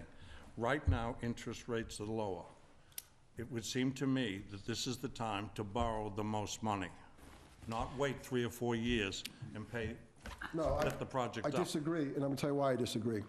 If we do SRF funding, and we limit the growth of this town that we sewer, we get 0% interest. I don't think you can beat that. So we have 2 years to do the things we need to do to get 0% interest. Now, you take 0% interest at $10 million for 20 years. I'm not a great accountant, but I believe it's a chunk of money. And we need to push and force and really work hard to get 0% interest. That, to me, makes more sense than borrowing today at 2% and not have an opportunity to get 0%. I couldn't agree better, and further on, we can use our capital funds and give ourselves a 0% interest and pay it back and keep increasing it. We have a lot of options, and I think we should look at In them. other words, what I'm saying is, I just don't want to go spending money out of the capital fund or wherever it's coming from and not start putting it back in. Exactly. That's So- right. We have to talk about If there's rates a and way the we whole, can absolutely. essentially- We have to. That In boils down to theory, the rate. borrow from ourselves. And if you want to do it at 0%, that's fine. And we can't do anything. But it just until can't we be get rates. spent and gone and not recovered. I'm sorry. And that's why we do 0% borrowing. It doesn't mean that when we better or whatever we do to regain that money, we don't add an administrative fee or savings, whatever, because that's a stabilization fund we have to really talk about. And that talks about rates. We know right now we're going to borrow 10 million for the pipe. That's going to be approximately 90-something dollars per user. We have a $1 million I spend annually in capital. Annual capital expense, $1 million. If we were to take 200,000 of that and commit it to this project and paying back debt, we lower that 94 to maybe 74 or 54. I'm not so sure. We can look at that. I like that idea. But we have options to essentially take what we're the doing. curse off it. I like that That's idea. essentially what we're gonna do anyway. I mean, that's the basic plan. So, because we spend $1 million annually on annual capital. That's in the budget, written in the budget. We can dedicate a portion of that We've to. got $1 million in the budget right now, 400,000 left over from Swiss Beach that wasn't spent, Yep, and another 700 in capital. yep. So there's ways we So can we've got- dedicate that money, Some Yeah. money there. because we got dedicated for 20 years, but we can To dedicate that lessen money. that initial burden would be great. Absolutely. The idea, absolutely. And I personally don't want to go to town meeting looking for any more money than the 10 million right now. You know what, Donna? What? Our hands are tied. No, I agree, but, I mean, that's a manageable, not, you're talking $90 a household. I know. You know, you've got tons of elderly folks that we have to think of too. I mean, it's not our fault that this happened. I mean, they should have been increased all along. What I worry No, about, I'm not even Italian. I'm To sorry, your I'm using my point. hands. No, you just said tons of elderly, and I'm looking. Oh, yeah. we're not, but to your point, if we do nothing and we have a break and it costs $50 million, then that $90 is going to become $400. We won't have to pay it back. You will. No, I'll be, You'll be with I'm us. right behind you. Well, Stop I mean, I'm kind of on the same page with I'm Guy. trying to I don't want to decide see whether to an quit or accident not. happen Again? like has happened in these other communities. no I worries. just don't want to be there. I might just retire. It's scary, because now it's endless. That's very time. Now, this article that I am looking at, is this a rewritten article from what you presented to the board, or is? No, this is the original one. So I think what the Board of Selectmen is saying, that this has to come from the board, not from the director. You're right, it does. That's what they're saying. Although, in the bylaws, the director can submit it, but in this case, the Board of I Select, know that's what he's Board of Sewer looking for, and Commissioners should and make a he's- and he's recommendation. looking for a That's- letter from me on it. And a letter, so that, all that stuff. So that's what we need to do. But the idea of going to special makes the funds available immediately if we happen to Right. have the money. So Right. that's a good thing. And then we can start the borrowing process and see what we're going to do. So it gives us the ability to stop moving forward. We can get a bid out there, get an idea what it's going to, the contract. There's a lot of logistics things we have to do before we spend money. But, because we can bid it and not spend a penny, other than the advertising fee. And we can get some hard, and so I think we can, now it gives us the right to move forward. Once the town says yes, we can move forward because we know we're backed. Then we can do whatever we have to do. You have Okay, a Mike. motion, Mr. Chairman. My question on this warrant article, the way it is written, is an acceptable. Correct. Yeah, okay, fine. Then what I would like to do is get a motion on this article. I did Present already. it to, we do, you gave the I- motion. Do I have a second? Sent the- I gave you a motion to present this article To the to the select- special town meeting. Okay, and I'm sorry, I'll second. second that. All in favor? I Aye. Aye. All right. still think it's too I'm- little. That's good. I'm glad we discussed some of that, Okay. instead of just going, I make a yes, motion to adjourn. yes. Boy, it took you long enough. All in favor? Aye. Aye. Wow. I'm right on that. 48. You're right on it, Darn. kid.